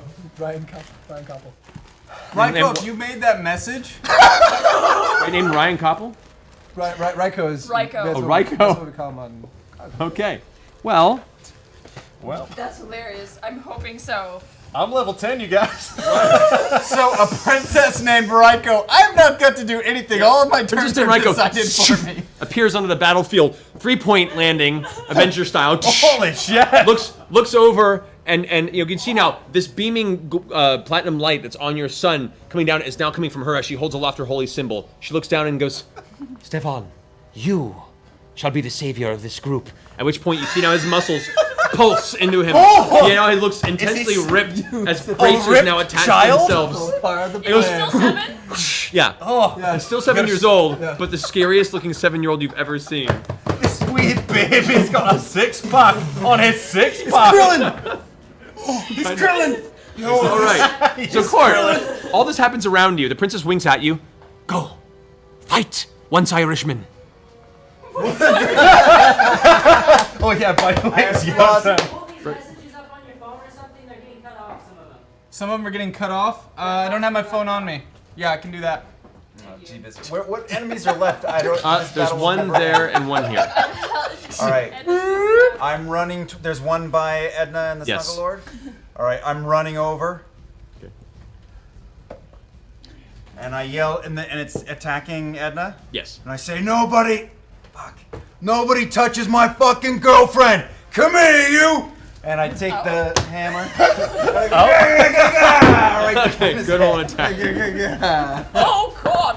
Thank you so much, my sweetie patootie. That's a 19. That hits, good roll damage. Yeah, it does. Sure. 7, 9, my ability's 11. When would you go Age to tell is me just a about number, this, you all do? right? As you rush over, take the hammer and smack it inside the goblin. It goes just scattered into ash and just kind of slowly drifts down across the bottom of the swamp floor. And I take some of the blood off my weapon and I smear it on Edna's face and say, now you are a man. Today you are a man. Okay. And What? I've got nice cans. Why, thank you, I know. Which, Edna, it's You your should have turn. seen me when I was 20. This Edna, battle it's your will turn. never end. What? It's your turn. Oh, it's my... Okay, wait, am I still surrounded by anything? No, there's just one over here, one goblin that looks hexed and is currently very outmatched by a party that is ever growing. I can't decide any... Oh, is that your son, Olaf? Or is that a goblin? Is that a magic missile? All right, go ahead and roll magic missile damage. 2. 5. Nice. 10. The goblin, which now like pulls out a second arrow and is like aiming it towards you. As it pulls back, the 3 arrows as each burst of arc energy slams one into its chest, Out of my another into walking its stick. shoulder, and a final one slams it under the chin, causing the front of its head to just explode out into a glimmering spray of crimson into the night. Ooh. Christ. The current threat disengaged. You all look around at the chaos that just ensued and have to take a moment to really kind of digest what has transpired. And with that, we're going to take a quick 5-minute break. We'll be right back to continue what the hell this is. We gotta level up Dan Casey. I have 64,000 experience points.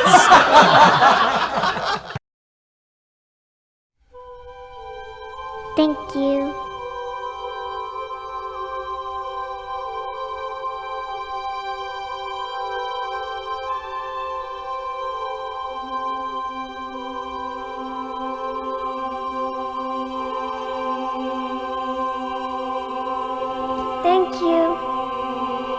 Thank you. Thank you.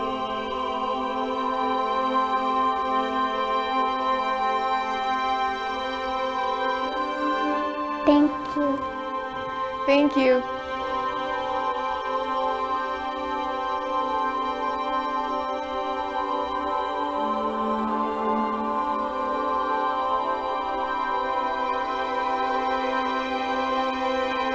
Thank you.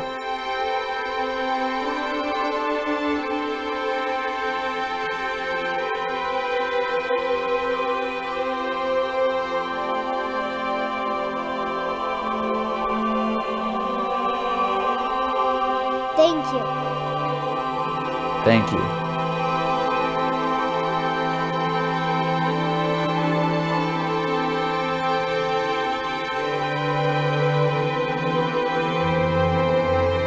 Thank you.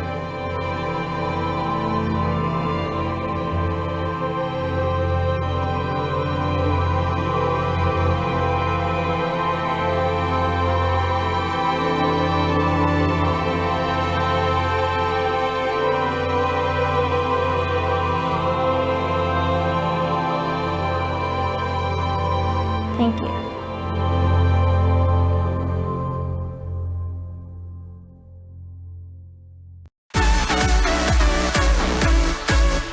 Are you ready to get your ass kicked? That's my boy! No. Ladies and gentlemen, 34 seconds remaining. Why you gotta suck so bad? You're a really nice person, and I like your attitude and your candor. Fee join! I have to kill something. I can't imagine what my farts are gonna smell like. Hurt that you caused when you walked out the door and walked out of my life. Yeah! Yeah, we did it! Welcome to Minds and Crafts. Ow, ow, ow! It just looks like there's sperm all over mine. We're gonna lay this out. I just take my paper pad on. This is the top of the helmet we did earlier. Yeah, get up, Trinky. That is no way to treat a lady. What is wrong with you people? What's wrong with you? Oh my god! Great. Welcome to the pool, guys. This is our weekly show here on Twitch. Thinks his superhuman powers makes him better than Lex Luthor. Well, he's wrong. What you say, bro? And I'm worried about the boner he's readying for you. Phonogram is back, and I'm so happy about it. There are many at comicbookwomen.com. T-shirt, what's on your effing t-shirt? Tripping a landmine. We're gonna be talking about some new Steam releases while they pay homage to classic games. You know, with like a new school kind of take on it. It's like set in the 70s. It's an action-adventure RPG, so it's camping in space. Welcome to the concession stand. I gotta tell you, that's what I was thinking when I was in 3rd grade. The great thing about my movies is I can go back to The Phantom Menace. You sound like George Lucas meets Kermit the Frog. You know, it's not easy being green. Yep. These streets will make you feel brand new. They'll make you feel brand new. We are here on another episode of Game the Game. Today we are going to be playing Among the Stars. Flashpoint. Small World. Star Realms, Star Wars, or modded Sentinels of the Multiverse. I have an amazing ragtag crew. Oh, wow. Alright, get out of here. Warp 1. Hello, everyone, and welcome back to Critical Role this week. Roll! He smells like sandalwood. Oof, roll damage. 8! How do you want to do this? I rolled a 1. Because it is what I do. You said you need black powder, yes? What? Ooh, you're so scary. What the fuck just happened? Thanks so much for joining us on Group Hug. Shut up, Bane. I'll get to you in a second, alright? You have been provided with a false idol. Don't be afraid and No. don't delay. Not the Watcher, I'm the Phantom Stranger for the last time. So I'm sacrificing myself. If I be worthy. Welcome to Gather Your Party. Tonight we are playing Antimatter Matters. Our lack of food may be the end of us. Yes! There's some smoky eye going on here. Rick Santoro. I'm nervous. I just do that. Hitler's brain. Yes! Wow. How much time do we have? Hand me a cigarette, it's time to place better. Stakes are high, but I'm the gambling. Oh, you weren't invited, you weren't invited. You've got the snacks, they've got the die. You roll your stats as they get high. Get your bacon tempeh sandwich away from me! Yo, I'm a Jedi! I'm the Green Ranger! Time to fight this invisible danger!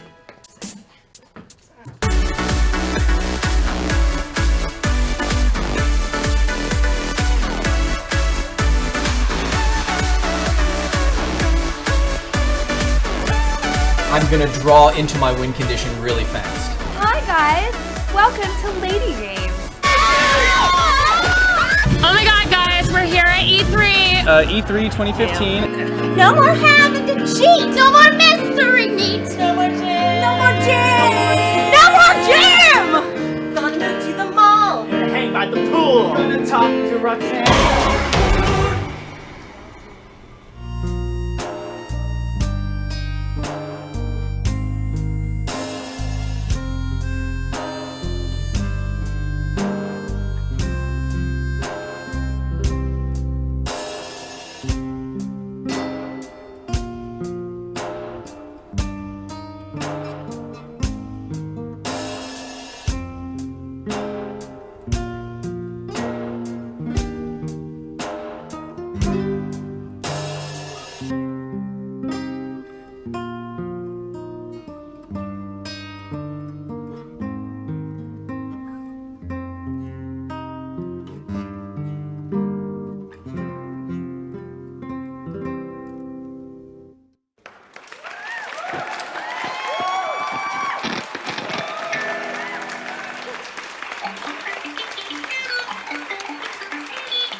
Welcome back, ladies and gentlemen, to the adventures of Vox Moronica and all the chaos that ensues. I have one quick message, guys. Yes.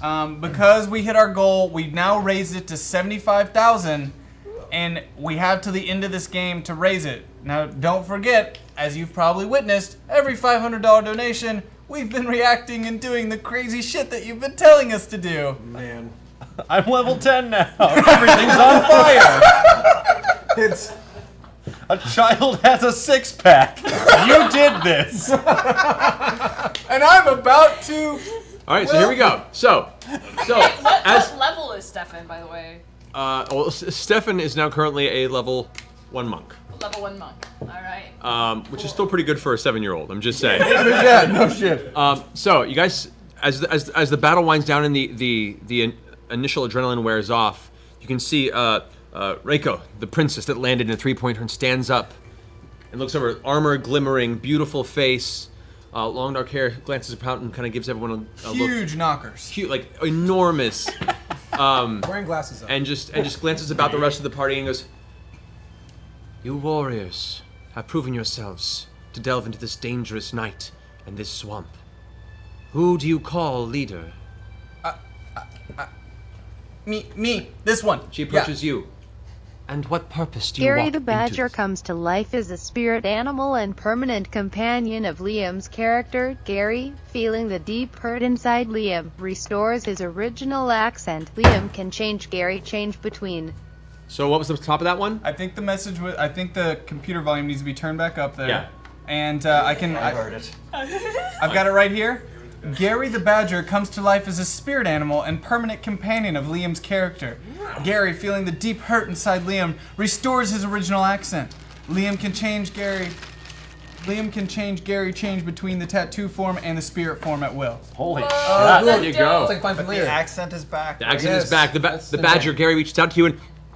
So, Court drops to his knees and openly starts weeping and hugs the Badger to him and says, "I lost Gary 5 years ago, and there's been a hole inside me ever since. You little man, you and I are going to go places." And he's into my tattoo. Okay. At which point, I turn out in bear form. Okay.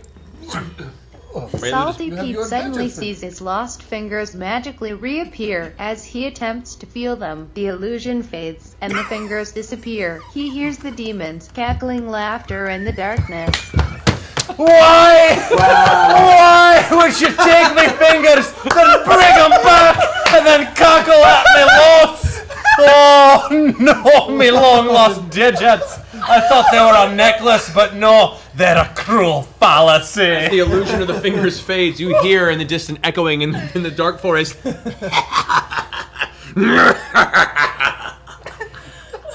You sense some very dark evil is very, very near. Oh, thank goodness I'm level 10. At which point, Reiko has now approached the leader, the de facto leader of the group, and says, "Your name?" I'm Snugglelord. "And your purpose in this swamp?" "To take your hand in marriage." "Pardon me?" I get down on one knee, and I look at Reiko right in the eyes. And I say, "Oh my.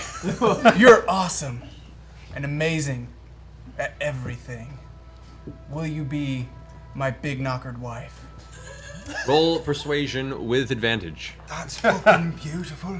That's the knocker. As the rays of moonlight come streaking through the tops of the forest, this crystalline, beautiful moment. You roll twice to take the higher. If you have proficiency. Frames the two of them, this male and female form, Crazy masculine. Merchant Man and Stefan both shout, "Look, the east is burning red." An explosion the size of a nuke goes off in the distance. I give the light and force for those who couldn't. I'll feel a changeover. Why? I'm gonna load those up. I roll this. Load those up. We still have a couple messages to get to, guys. That was a 17. Okay. Reiko glanced down at you, and you can see this red flush her cheeks, and she goes, "Well, you, warrior, you shall be my champion. I accept." Yeah, she Go accepted, but it was more Oh, like 15. that's beautiful. yeah. You're getting Sorry. married. I'm sorry. Something, It was that was a good. 23 or something like Yeah, that. it was like up there. I was underselling it. Nevertheless, she takes your hand and pulls you up, and while you yourself are caught in her eyes, she, in a very forceful warrior self, reaches out, takes you by the hand, and just Frenches you deeply in the center of this swamp. Woo! Oh my! I cover up. I quickly go. From that? Is Frenching you in the swamp a euphemism? It is now. Don't look it up on Urban Dictionary. I pulled it back and sorry. Frenching? That's actually just that's a unicorn. It's not what you think. She looks it's disappointed. literally a unicorn. I'm She sorry. looks disappointed and smiles and goes, "Well, I entrust you here for worthy reasons. Now as my future husband, I wish you all health, and I gift you this." And her fingers go out, and with a magical array, this strange leather girdle appears and kind of hovers in the air.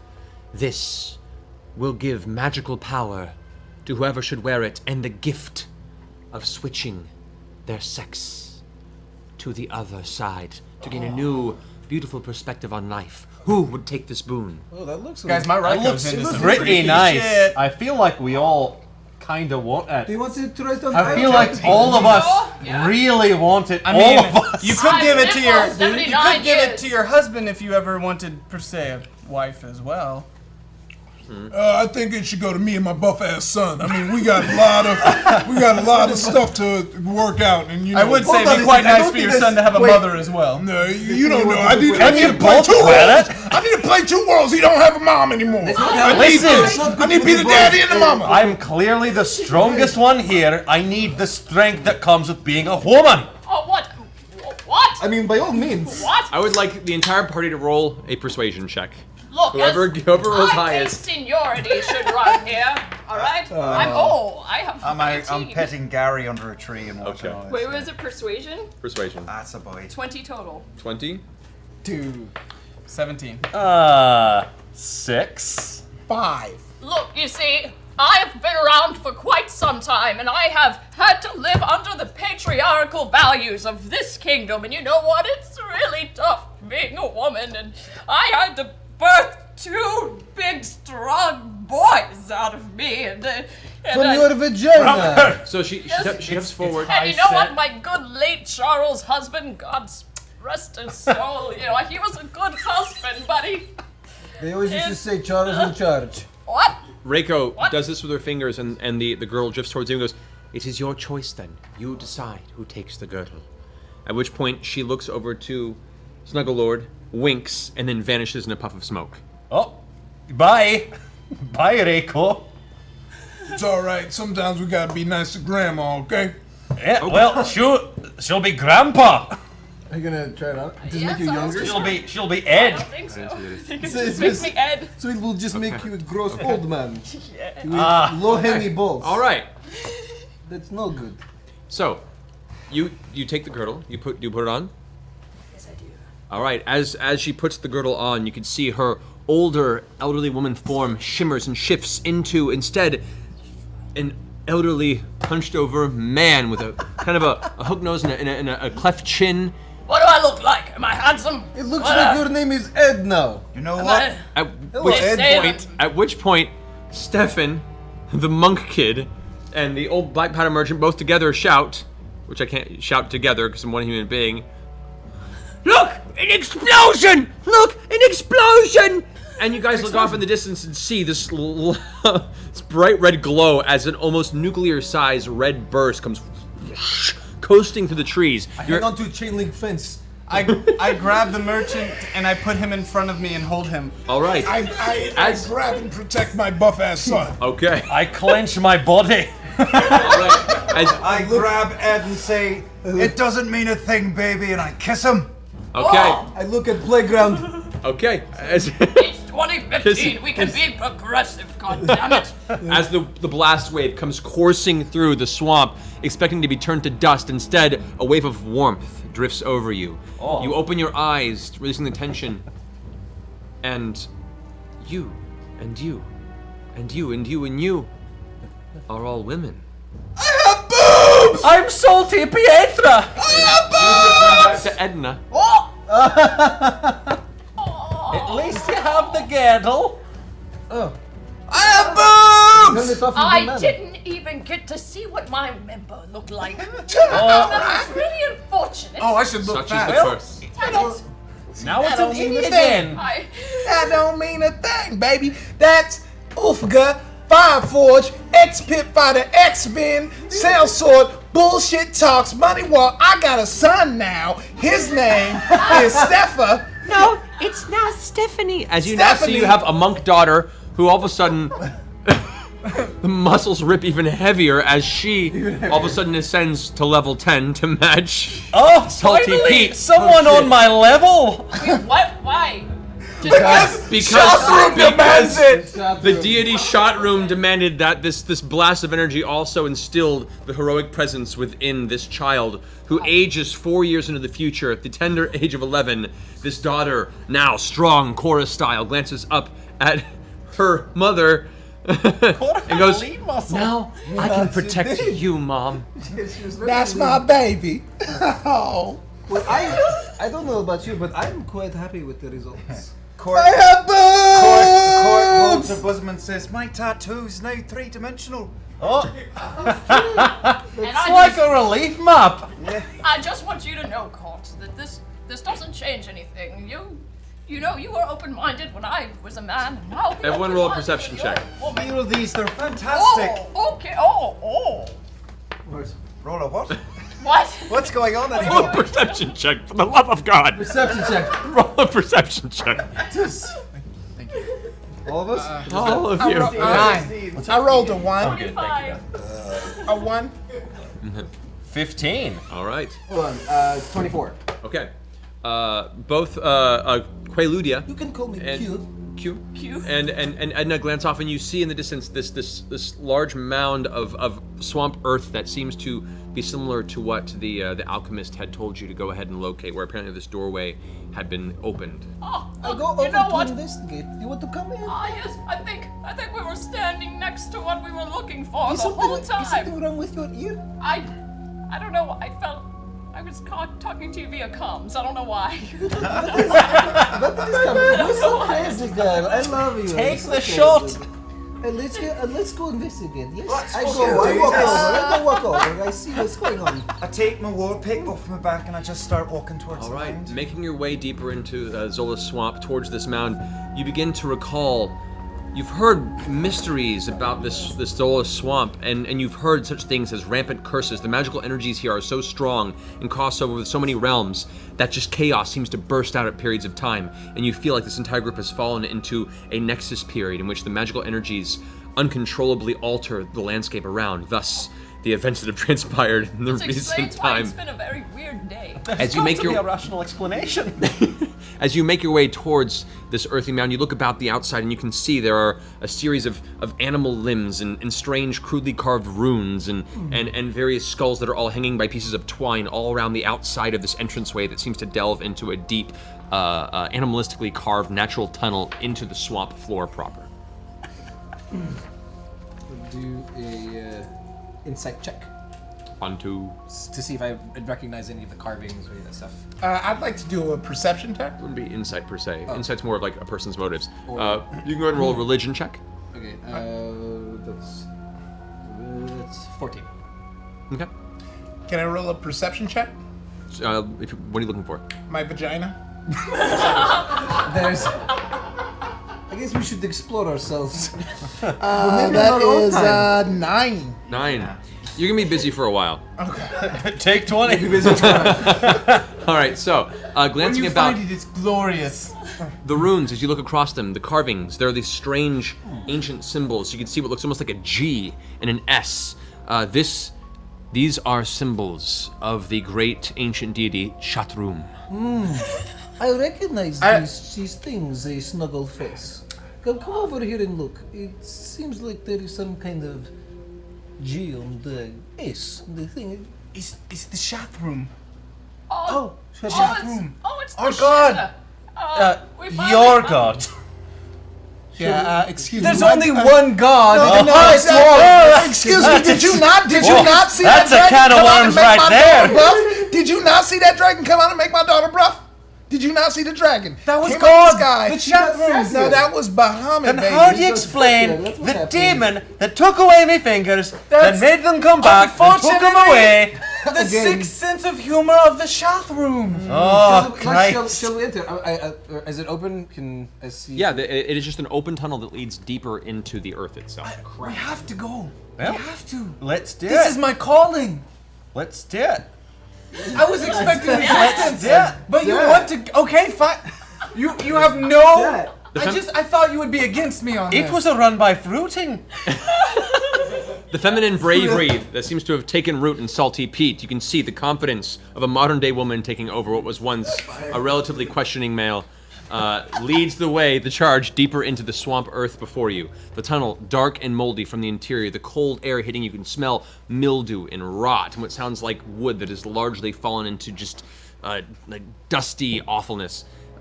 Descending further into the cavern, you hear in the distance low muttering, this like small, synchronized cacophonous chant, this like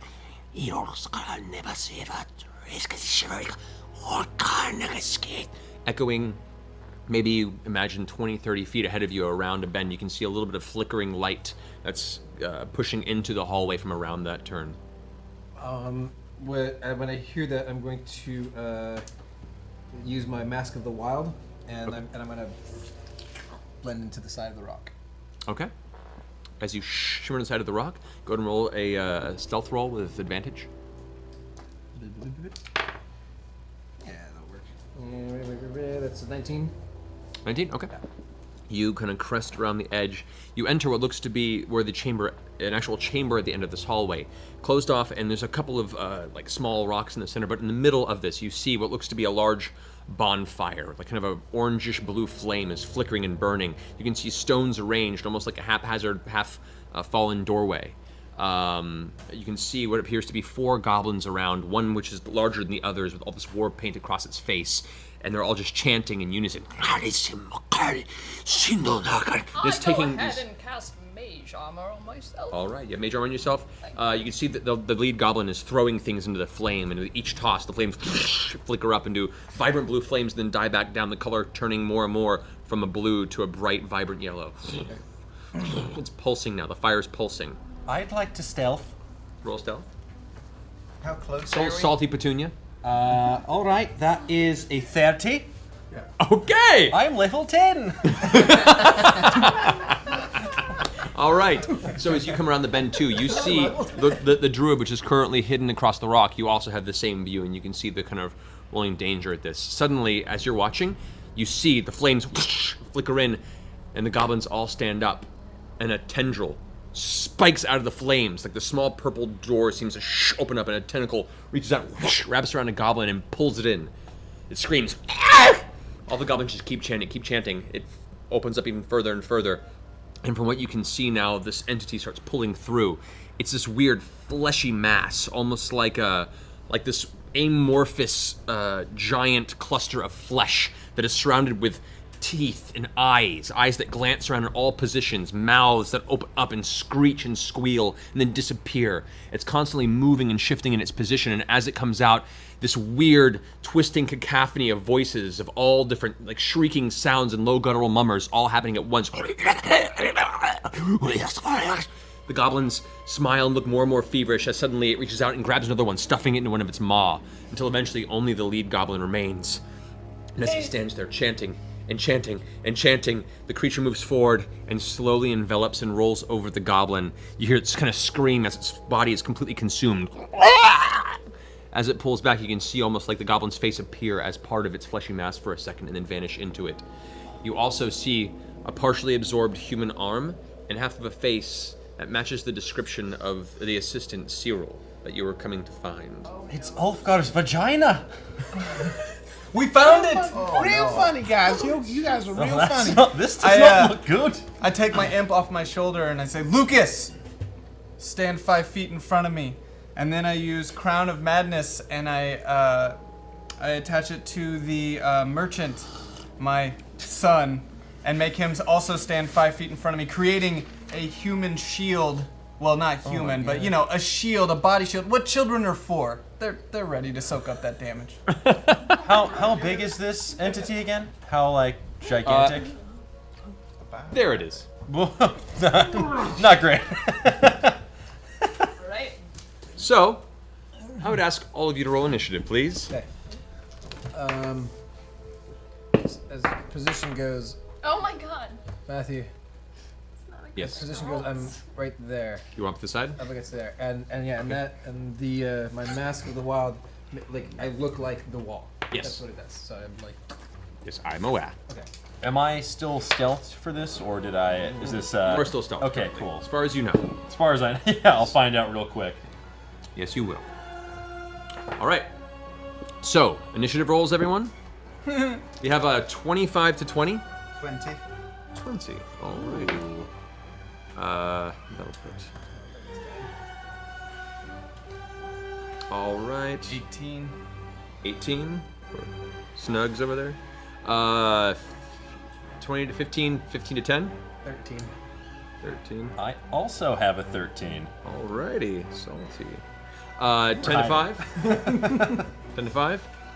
5 to 1. 1. Alrighty. Still looking for that vagina, eh?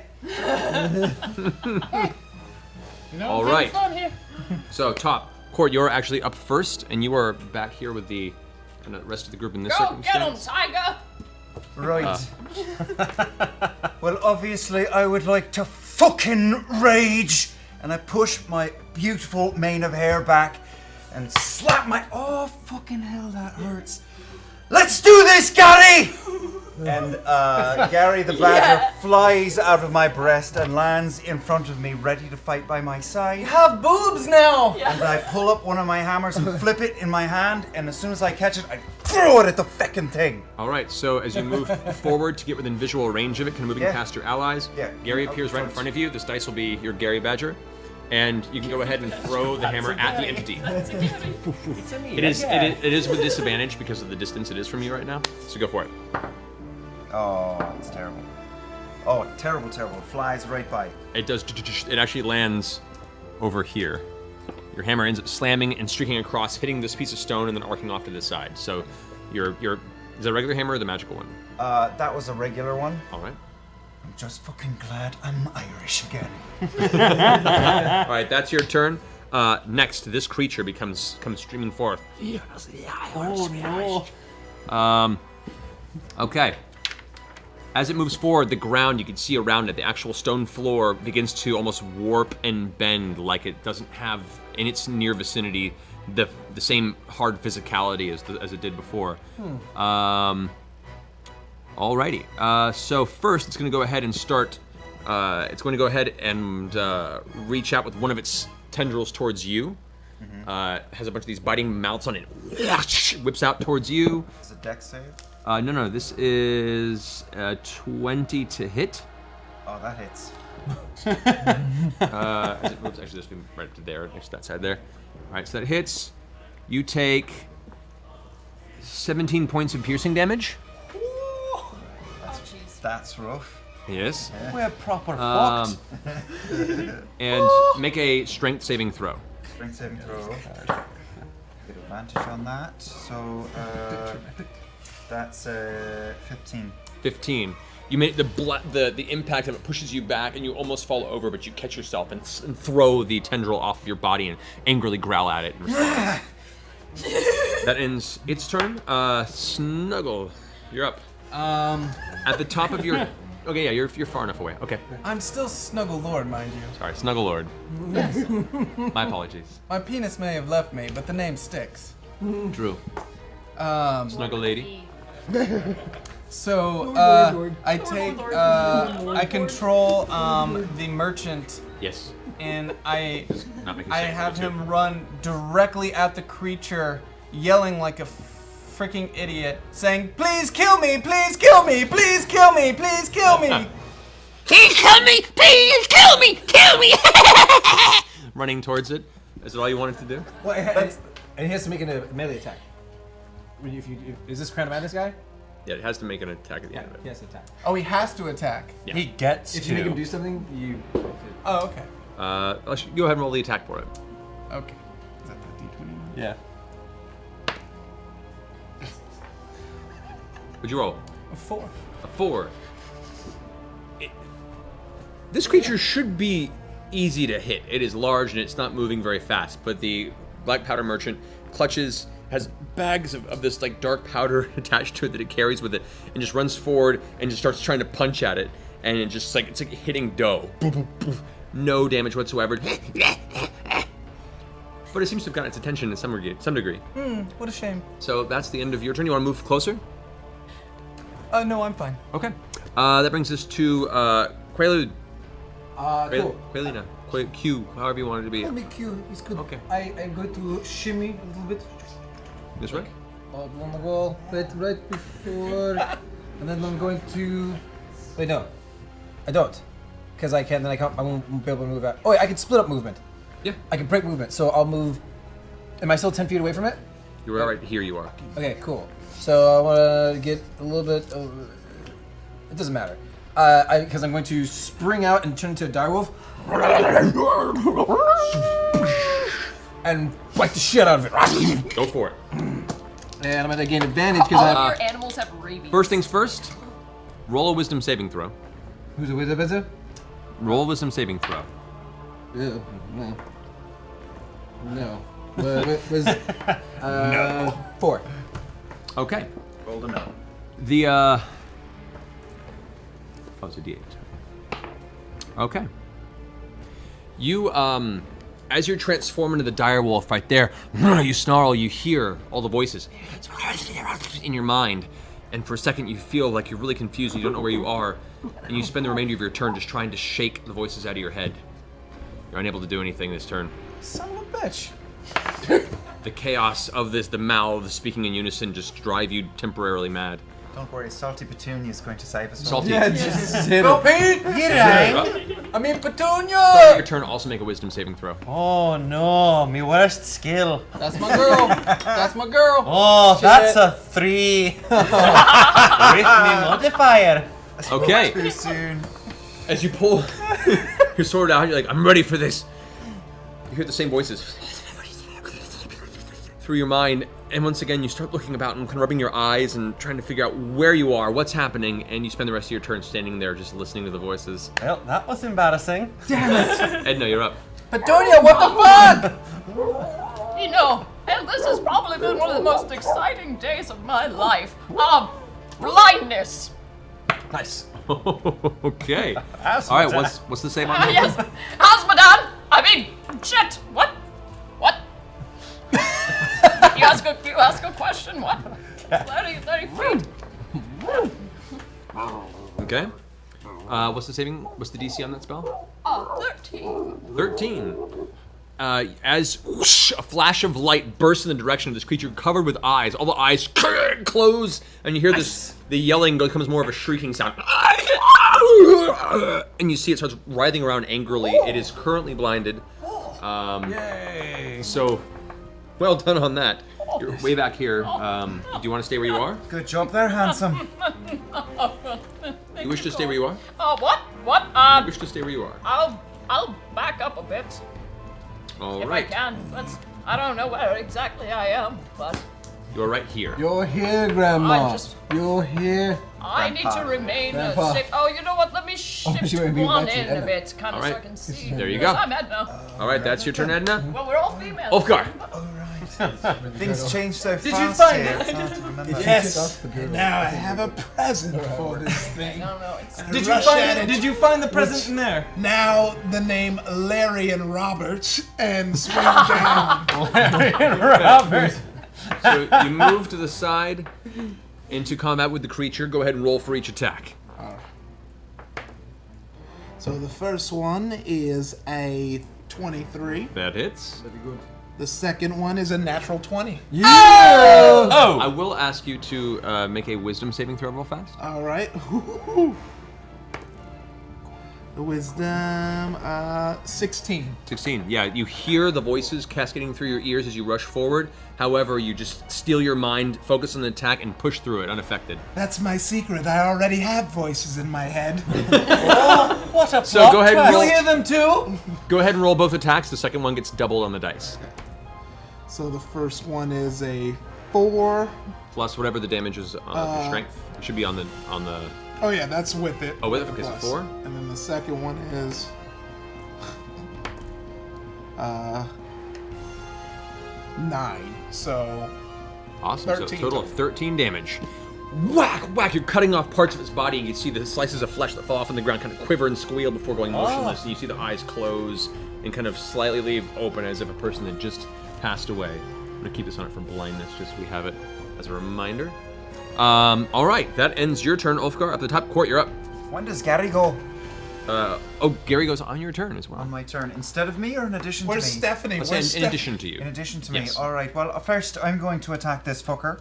All right. With my war pick. No, with this magic fucking hammer I have right here. Go for it.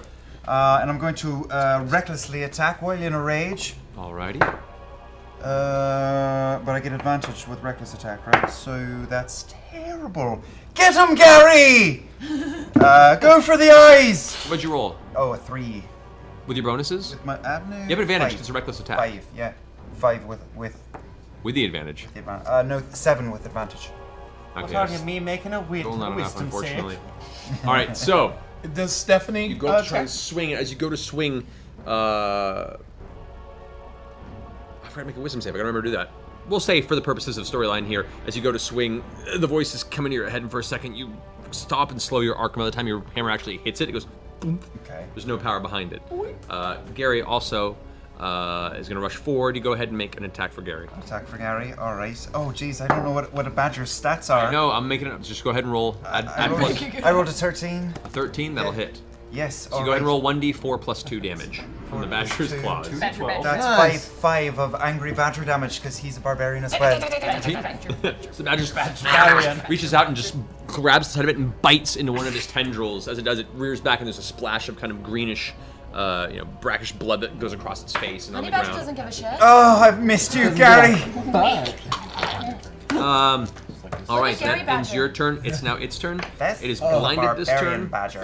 First, it's going to go ahead. You see one of its mouths kind of rescinds for a second, and then releases this giant globule of dark green goo that slams into the ground and explodes right in the center here. Oh no! Damage. I need. An X. Yeah. Okay, I need Miller. you two and you two to roll dexterity saving throws. Oh, Did you say me? Yes. Dexterity Edna, Court, Salty Pete, and Snuggle Lord. 22. Nice. 10. Lady 14. Josephine, leader of the Guild of Moderators, casts a great spell. As long as they sing like they are in a musical, they level up to 10. Tier-wise, they lose 5 to all stats. What was that again? You all have to sing in unison. I believe I heard that loud and clear, my Lord Shathroom. I believe it's if we. Yes, If we sing a musical, If you sing like you're in a musical, we all go up to you level 10. level up to 10. Otherwise, you lose 5 to all stats. Certainly. Question: since I'm already level 10, is there exemption? No, you'll just lose 5 stats. Tilde Swinton tilde tilde tilde tilde tilde tilde tilde Swinton tilde tilde tilde tilde tilde tilde tilde Swinton tilde tilde tilde tilde tilde tilde tilde Swinton tilde tilde tilde tilde tilde tilde tilde Swinton tilde tilde tilde tilde tilde. Guys, sing along. Swinton tilde tilde Tilde tilde tilde tilde Swinton tilde tilde tilde tilde tilde tilde Swinton tilde tilde tilde tilde tilde tilde Swinton tilde tilde. How long do we do this for? Tilde Swinton. Tilde Swinton. Tilde Swinton.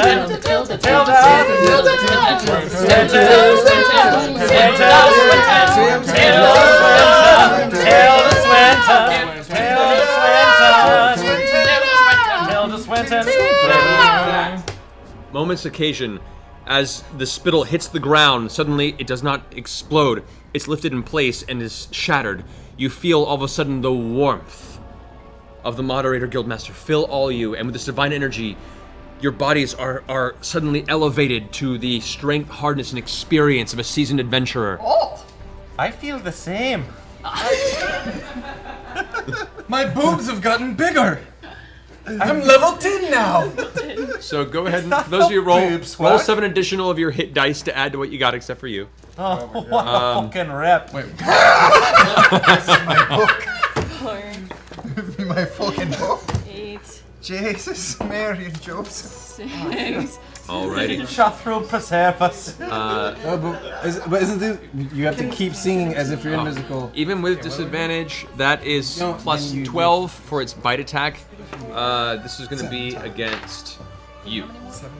What's your AC? My AC is 16, I think. 16. Yeah. So even though you're kind of hearing the voices, you see one of the tendrils whip out towards you and you smack it to the side with your hammer, disabling it and not taking any damage from it.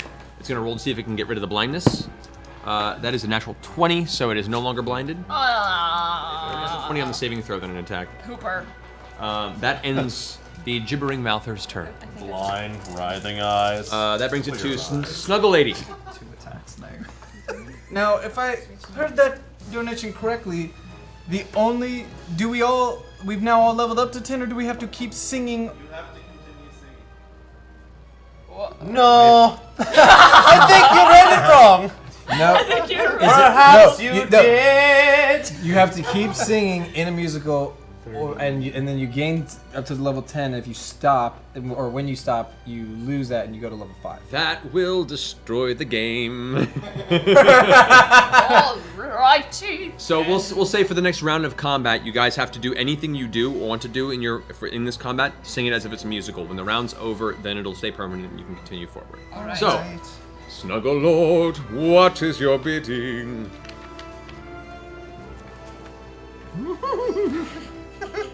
I'm being told that I have this urge to run over to Courtney and heal her of damage. Stop feeling my boob. What are you doing? That's actually quite nice. And with that, you heal 5 hit points from the hug of the Snuggle Lady. I feel better. I feel pretty and alive. Rushing behind. But to that point, I love that my decisions are made for me. This is bullshit. Quaalude, I want you to make a wisdom saving throw.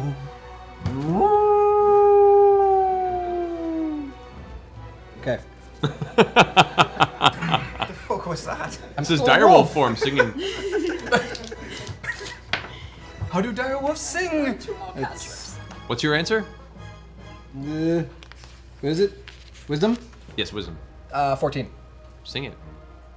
My wisdom is 14, dear DM. Your brain resists the voices you hear. Your mind is your own. Tell me what you shall do, dear. I'll tell you right now what I'm gonna do. I'm gonna jump up as the dire wolf and roll your attacks. Natural 20! Double your damage now. Doubling damage, we're doubling damage. That is 4 plus 4. 4 plus 4 is 8. That means it's 16. As you tear a piece of the creature astray, your turn ends. Victory is yours, I say. Soon. Next, the turn goes to Salty Pete. But not before I knock it prone. The gibbering mouther's immune to prone. What a twist. Its mass has no legs, it cannot fall over. Salty Pete. But your turn to be, moreover. First I must ask, do I need to roll a saving throw? You're close enough where you must make a wisdom saving throw. Fuck.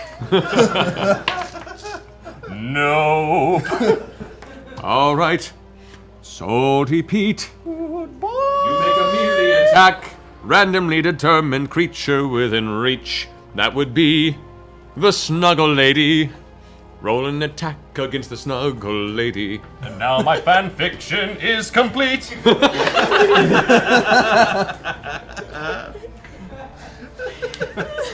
You're not going to like this. Am I still at the 24. Surprise attack of a 24 against you counts as a sneak attack. Holy shit! Oh fuck! Are you? What's your rogue class? At 1d6. I mean, are you at an assassin? 5d6, Are you a thief? I'm a thief.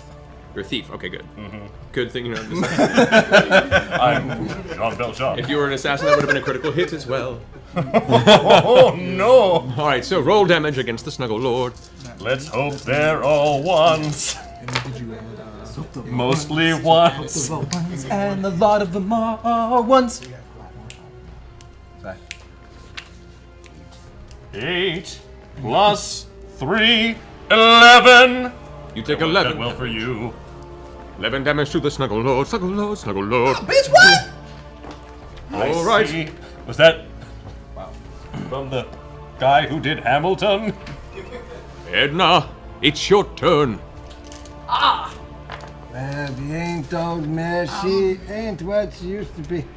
Ain't what she Yes, used to be. Edna has more powerful spells now because you are level 10. Do not forget.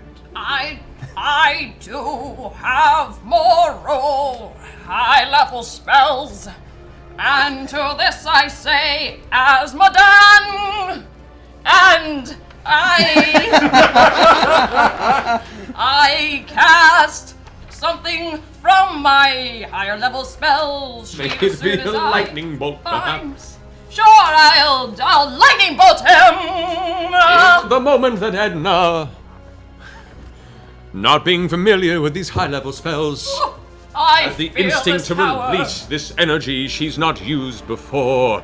The bolt streaks forth from her hands, Never in my life have I striking, been so powerful. striking Snuggle Lord, Oh. Court, the Black Powder Merchant. Wait, this is unfair. I was being led and baited by the Dungeon Master. Too late. Shit. And the Gibbering Mouther. Great crime. Make a reflex saving throw. You. And Black Powder Merchant does not make it with the 7. Rakshasa. What is your damage? 86. 86. My damage is there's well plus 13, 16 plus another 4, so that brings it to 20. That was 6. How many? 8. Another 6. Shut up, y'all. What did I say? What was I at? 20. So that's 28. 28 damage. 28. Reflex saving 28 throws. damage. You take 28 points of lightning damage. And he's in You, the Quart, also roll negatives. I rolls an 11. Oh, no, you're not. You also take 28 points of lightning damage. Fucking stings. Oh no, I just hit my lover with lightning. I just hit my lover with lightning. It's not over, you see, because the bolt that you released also hit the Black Powder Merchant. He failed his saving throw. He took almost enough life to take him to 0, but it ignited the black powder and boom!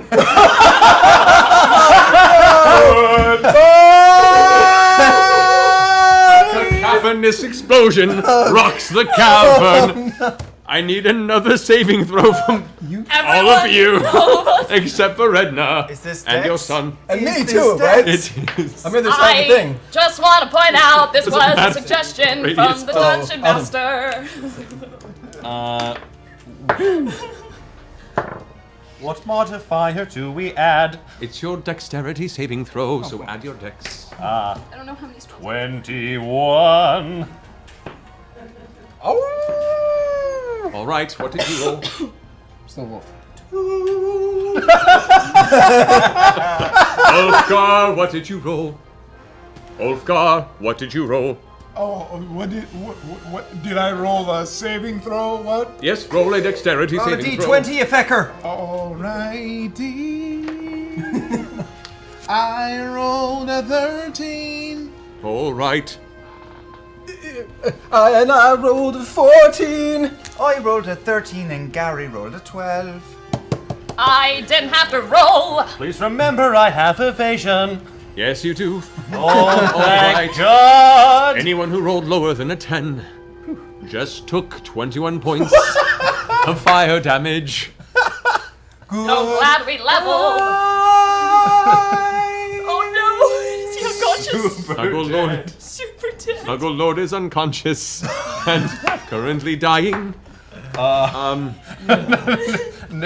That brings us to Wolfgar. Oh, I've been brewing up some fun while you guys were playing. I've been brewing up some fun while you guys are playing. You see, now that I'm level 10, I turned into an eldritch knight and now I'm lighting shit on fire. Prepare to be blasted away by my chromatic orb, coming at you, you weird thing. All right, so you're attacking with a chromatic orb attack. Is that what you're doing as an eldritch knight? Yes. Roll for attack. Roll Oh for my attack. God. I'm fine. All right. That's good. It's 11, but I don't know what to add to it. That's all right. 11 still hits this monstrosity. Ooh, yeah. Ooh, yeah. So roll your sword's damage plus an additional 3d8. Ooh, yeah. Let me get them 3 8s. Ooh, yeah. Ooh, yeah. We blown up. We blown stuff up like, ooh, yeah. We blown stuff up. We blown stuff up like, ooh, yeah. We blown stuff up. We blown stuff up like, ooh, yeah. I do 20 damage. Ooh. How do you wanna do this? One more time all together. How do you want to do this? I'm unconscious, I can't hear you. I'll do it. I'll do it. I'll do it with some cold damage since you spitting fire at us. How do you want to deal this final blow? You've slain the creature. Describe your epic blow. I look at my daughter in her eyes. I said everything came until this time. Cause I told you, it's all a part of the plan. It's all a part of the plan. It's all a part of the plan. Release your blasted orb of arcane energy, the cold flowing from your fingertips. The mother it skulks, it turns and it wails, but the cold energy holds its place, you see. Its flesh begins to freeze, it cracks, it saws. Suddenly it freezes in place, unable to escape. You reach down with your blade and shatter. It scatters across the ground. Victory is yours.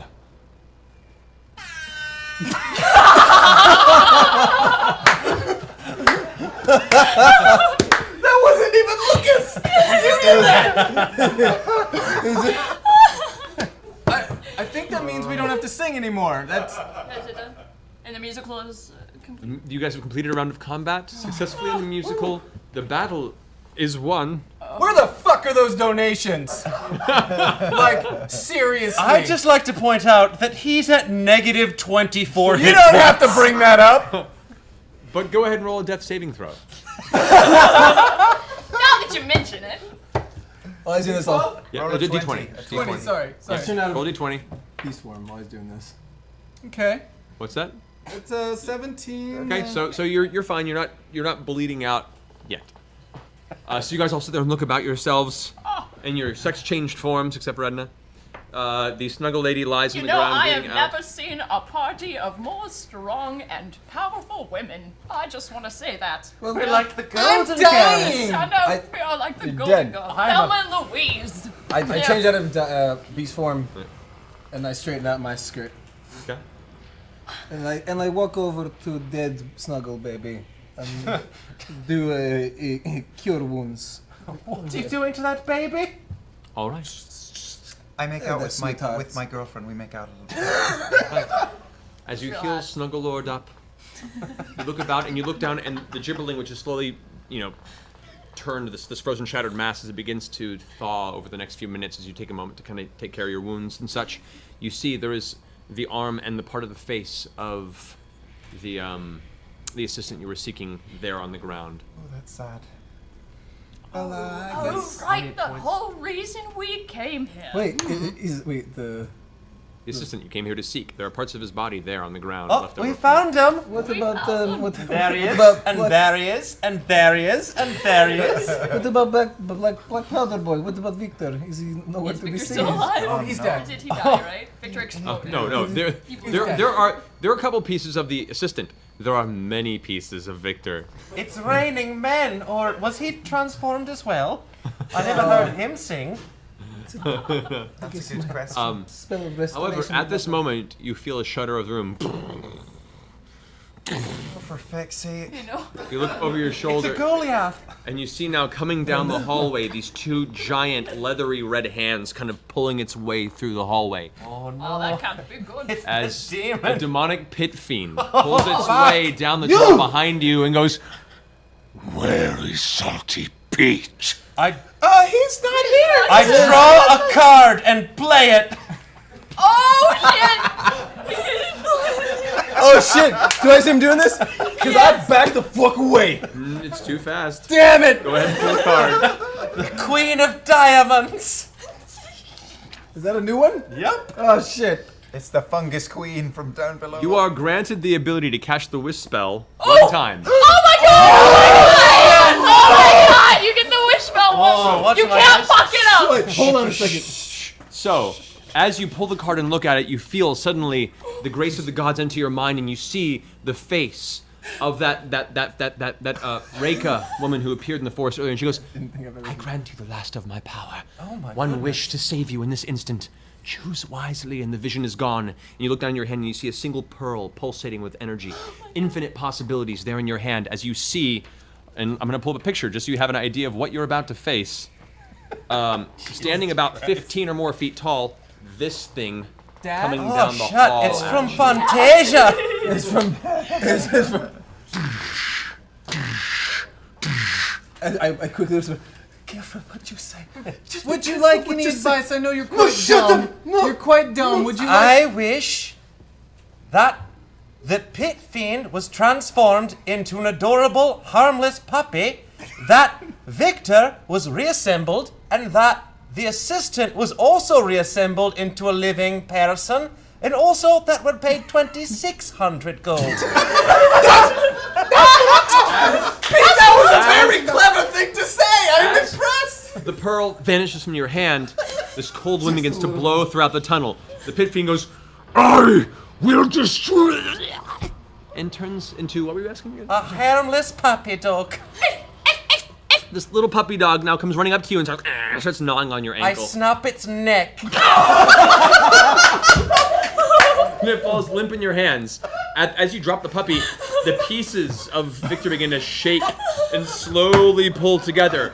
As it does, the arm and the face of the assistant shake, and all of them swirl together to form one horribly mutated Black Powder Merchant slash Cyril the assistant going, help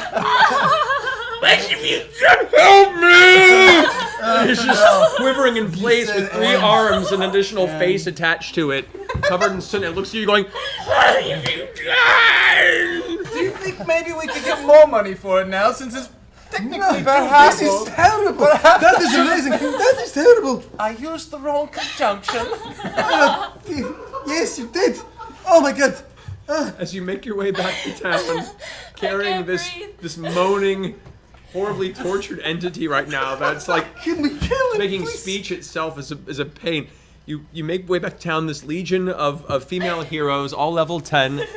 You return. Big knockers. Yes, big knockers. You return to the alchemist, who turns around and goes, "You've returned. Great, I'm glad you could make it. Whoa, what happened to all of you? Found him. Hey there. What? Don't worry. Do we look different? I didn't mean to do this, but I look great. Yeah. Well, Unfortunately, I was hoping it'd make me younger again, but I'm still an old woman. I was wondering. There's nothing wrong with age. Have you brought my assistant back? You could say that. As he hobbles in. Oh, 3 arms. That'll be even more useful. Thank you so much. For that, for the extra arm, I'll give you a 100 gold bonus. Oh my goodness! He hands you the second gold coin. Grab it. Oh, I quickly grab it and I snatch- misty step out of the apartment and run like hell. I try and snatch it before All right. you can do that. Both of you guys make dexterity checks right now. This is contested dexterity checks. God damn it. Oh, this is gonna end in tears. There's 16. 17. Oh, shit! As Ulfgar reaches out, no! The snuggle lady vanishes, and you hear laughing in the distance, just running into the night. Okay, I think. So now we're gonna go through and have each of you guys give me the epilogue of what your character's doing post the story, just so we can wrap up here. So, Ulfgar. So, Ulfgar is now wanted after casting a chromatic orb on one said snuggle lady. No one knows what happened. And only a roll can let you know what truly happened. What about your daughter? Snuggle lady. Oh yeah, what your daughter? Oh, she protects me for the rest of my life.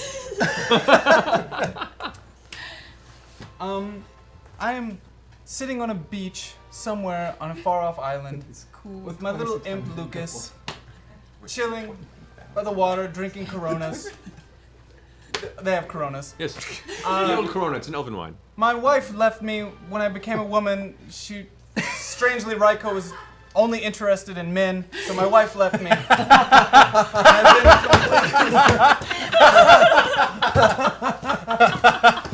So it's just me and Lucas now, basking in our riches, enjoying a long life on the beaches, together toasting our Coronas. 2600. Right, salty people.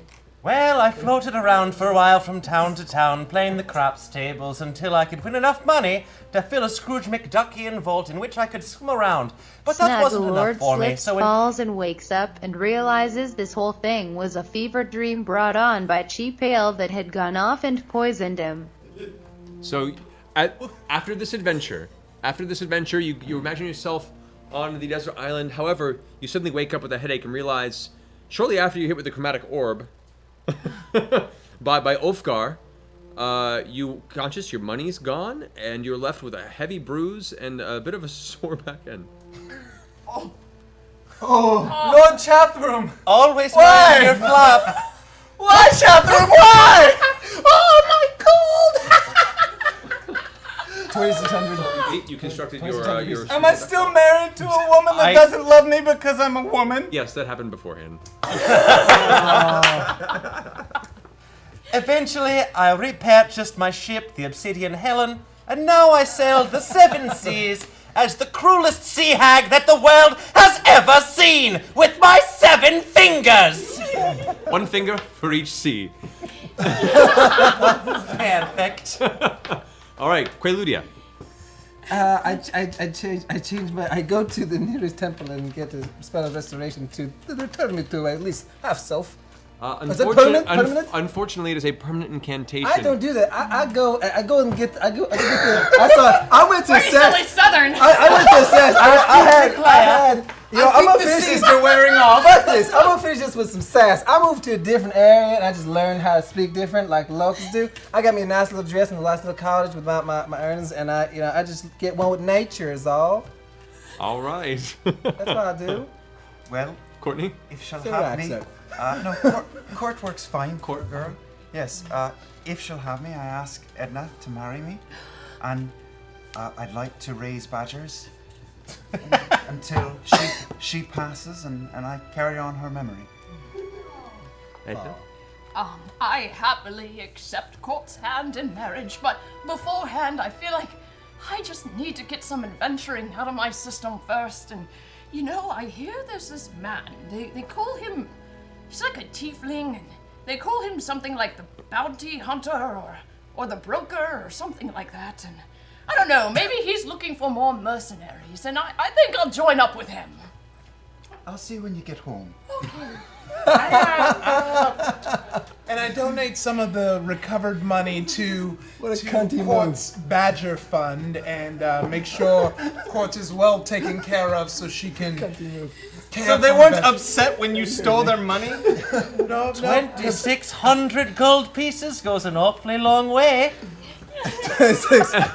And so concludes our adventure for the evening. Thank you all so very much for joining in and helping us guide this to a momentous conclusion. This was bullshit. Like, mods, you're on my shit list. Because I know most of those $500 donations were from you, because those were in-jokes. These were in-jokes. Thanks, everybody. Seriously, thank you all so much for all your support on this entire Extra Life charity drive. You guys have shown tremendous strength of heart for giving what you have for these past couple days. Really just proud and honored to be part of this community. And from me, thank you for everything you guys have done tremendously. We raised, what was the total? So we're at 68,000. We wanted to hit 75 as the new goal. We can still do it. We can right still now, do it. I know one of you is a rebel billionaire, Richard Branson. Richard Branson. Guys, so That's true. How about if we hit 70 in the next couple minutes, we'll do a Stephen big becomes giveaway. possessed by the spirit of the Overlord. She hunts down every member of the former party and claims their power to become the mortal master of the universe, bringing about an age of purr. Which character was that? Stephanie. She goes on an avatar journey. Stephanie. Nice. Stephanie. Like the blue one? Yeah. So if we get to 70 in the next couple minutes, guys, we'll do a big giveaway. We forgot to give these away earlier, so we'll do a big giveaway with everyone you see here's signature on a poster and some D&D book and some dice and all that stuff, and these wonderful handmade by our wonderful chat room member. The little interesting fact, by the way, because we only have to hit 70. Guys, last year, LA, Los Angeles, only raised about $113,000 alone. So us right now tonight are accounting for a lot of that, and I think we can hit the 70. I think we can hit. If we did 113 last Everybody year, watching, then we donate can $1 do it or, right now. or $2. Donate $2. Everyone watching, donate $2. That would be amazing. And these incredible implements here that are being donated to this thing are made by Gilramir, is a fantastic member of the community and a really talented smith of many regards. So He's a real-life smithy. these are hardcore, serious implements, guys. It's fantastic. But yeah, so as everyone goes on their way, Stephanie, the now older, more trained, hardened, and bent on vengeance daughter I got in her of head, Ulfgar, goes around beating the ever-living shit out of all previous members of the party, Please. except for Edna, who for some reason she can't seem to find. Apparently disappeared at some Or point me, in the field. that was for my... Cunty. I thought we were cool. Wait, now you feel guilty. Yes! That's my girl. Stephanie, all along, you knew I was pushing you because I wanted you to be something. Stephanie, And this idiot couldn't do it. Stephanie will Tough love. eventually Tough love. snuggle before. Stephanie, my daughter will eventually finish this job. Look, it's still Snuggle Lord. Just because I have breasts and no penis, you can still address me as Snuggle Lord. Okay? Yes, Lord with an E. This is not canon.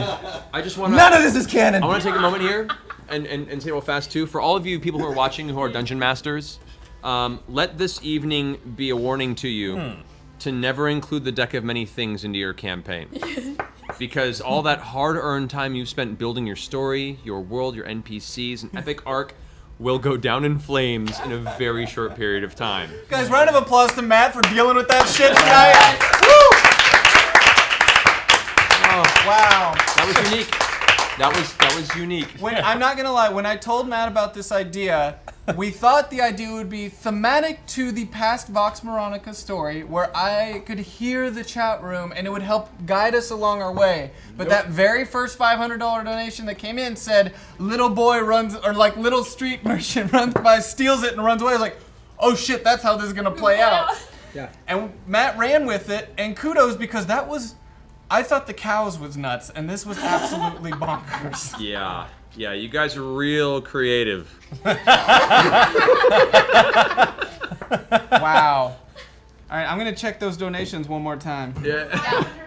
We're 500 away. Come on, don't you want to make the party do something else crazy? Come on. That's good. Somebody needs to donate Don't you 500 want to now. retcon the story point? Yeah, retcon. retcon Somebody the story donate point. 500. Somebody give us a $500 donation right now and set retcon the story straight. Wait, we're only 200 away now. But still donate 500. You need a 500 to tell us, like, somebody fix this story, please, because this is. Whoa. Yeah, right now we ended on a Scorpius Malfoy. We need better. Harry deserves better. That's 70K. There we go. 70K, we got it!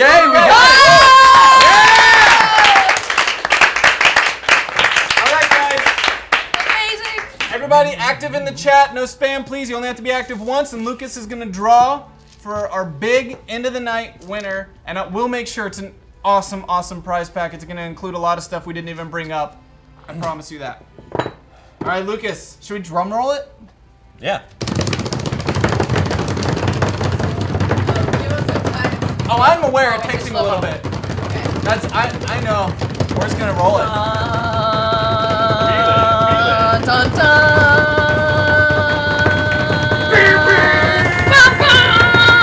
Tilda Swinton! That was such a cunty ass move. Stop! Cruel groundhog. Cruel groundhog! Yes! Groundhog, congratulations. You've won an amazing prize pack, including the following items. The ones that I listed earlier, plus more. I assume they're scrolling up the screen. Nope, they are not. Guys, thank you for tuning in to our Extra Life charity campaign. Woo! Claudia, you have something to say? Sneak in. We got Claudia come here to say something. So I'm just sneaking in to let you guys know that 70K is amazing, and we actually are still going with this. This was our big push for everything, but don't forget that on the 24th, our friends at Nerdist are also going to be running a stream, and that's going to continue to add to all of this number. So Geek and Sundry is going to keep pulling for that 75, hopefully by the end of this week. But join us on the 24th on twitch.tv/Nerdist. Dan, if you want to say anything else about that. Yeah, absolutely. Guys, this is truly incredible. The fact that you're able to do this in 12 hours plus last night, it's insane. And the fact that you guys are able to do this kind of thing is amazing. And we're so excited because on October 24th, Nerdist, we're going to be doing a 24-hour stream. Full 24 hours. We're going to have all of our friends from Geek and Sundry, some of your other favorite people from around the internet coming by, playing games for a great cause. Again, this is all for the Children's Miracle Network hospitals. They do great work for kids with cystic fibrosis, cancer, some really scary stuff. And they do it for the kids who are facing these conditions. And they don't care whether or not they have the money to pay for it. That's what they're there for. They give them treatment even if they can't pay for it, and that is something to be applauded, something to be supported. So thank you so much, and please, I hope you join us October 24th, twitch.tv/Nerdist. We'll see you there, and hopefully all of you guys will be there as well. Of course. I'll be there, bro. Yeah. I'll be there. And our goal altogether is 100K right now, but the more you guys donate, the higher we go because you keep pushing us. There you go. Yeah. Guys, thank you all so much, sincerely. Well, thank you guys for playing tonight. Thank you guys for being Matt, so awesome. I have one more thing to say. And one more thing. I really wanted to die that game. And what are you, Harrison Ford and fucking Empire? I really wanted to die, but thank you all. It's time to go home. Yeah. To be fair, this whole experience would have had a very high possibility, a number of points of killing a number of you had you not all gone to level 10 suddenly and gained all these powers. Yeah. But such as we never even got around to the cap. There was one of the chat people gave you the power to form Captain Planet. Earth. It was a OP Captain, game-breaking Captain Planet. That's what was in the message. Smart move to not include that. They made some other cool, things in there, but there's only a certain point really where you start adding more to the wish before you get a third arm merged assistant. So, but no, guys, thank you all so much. Great suggestions. Hope you had a good night, and well, all of us at Critical Role. We'll see you Thursday. Yeah. See you next Thursday. And we'll see you Monday. Boom. Good night. Good night, everybody. Bye-bye now. Bye-bye.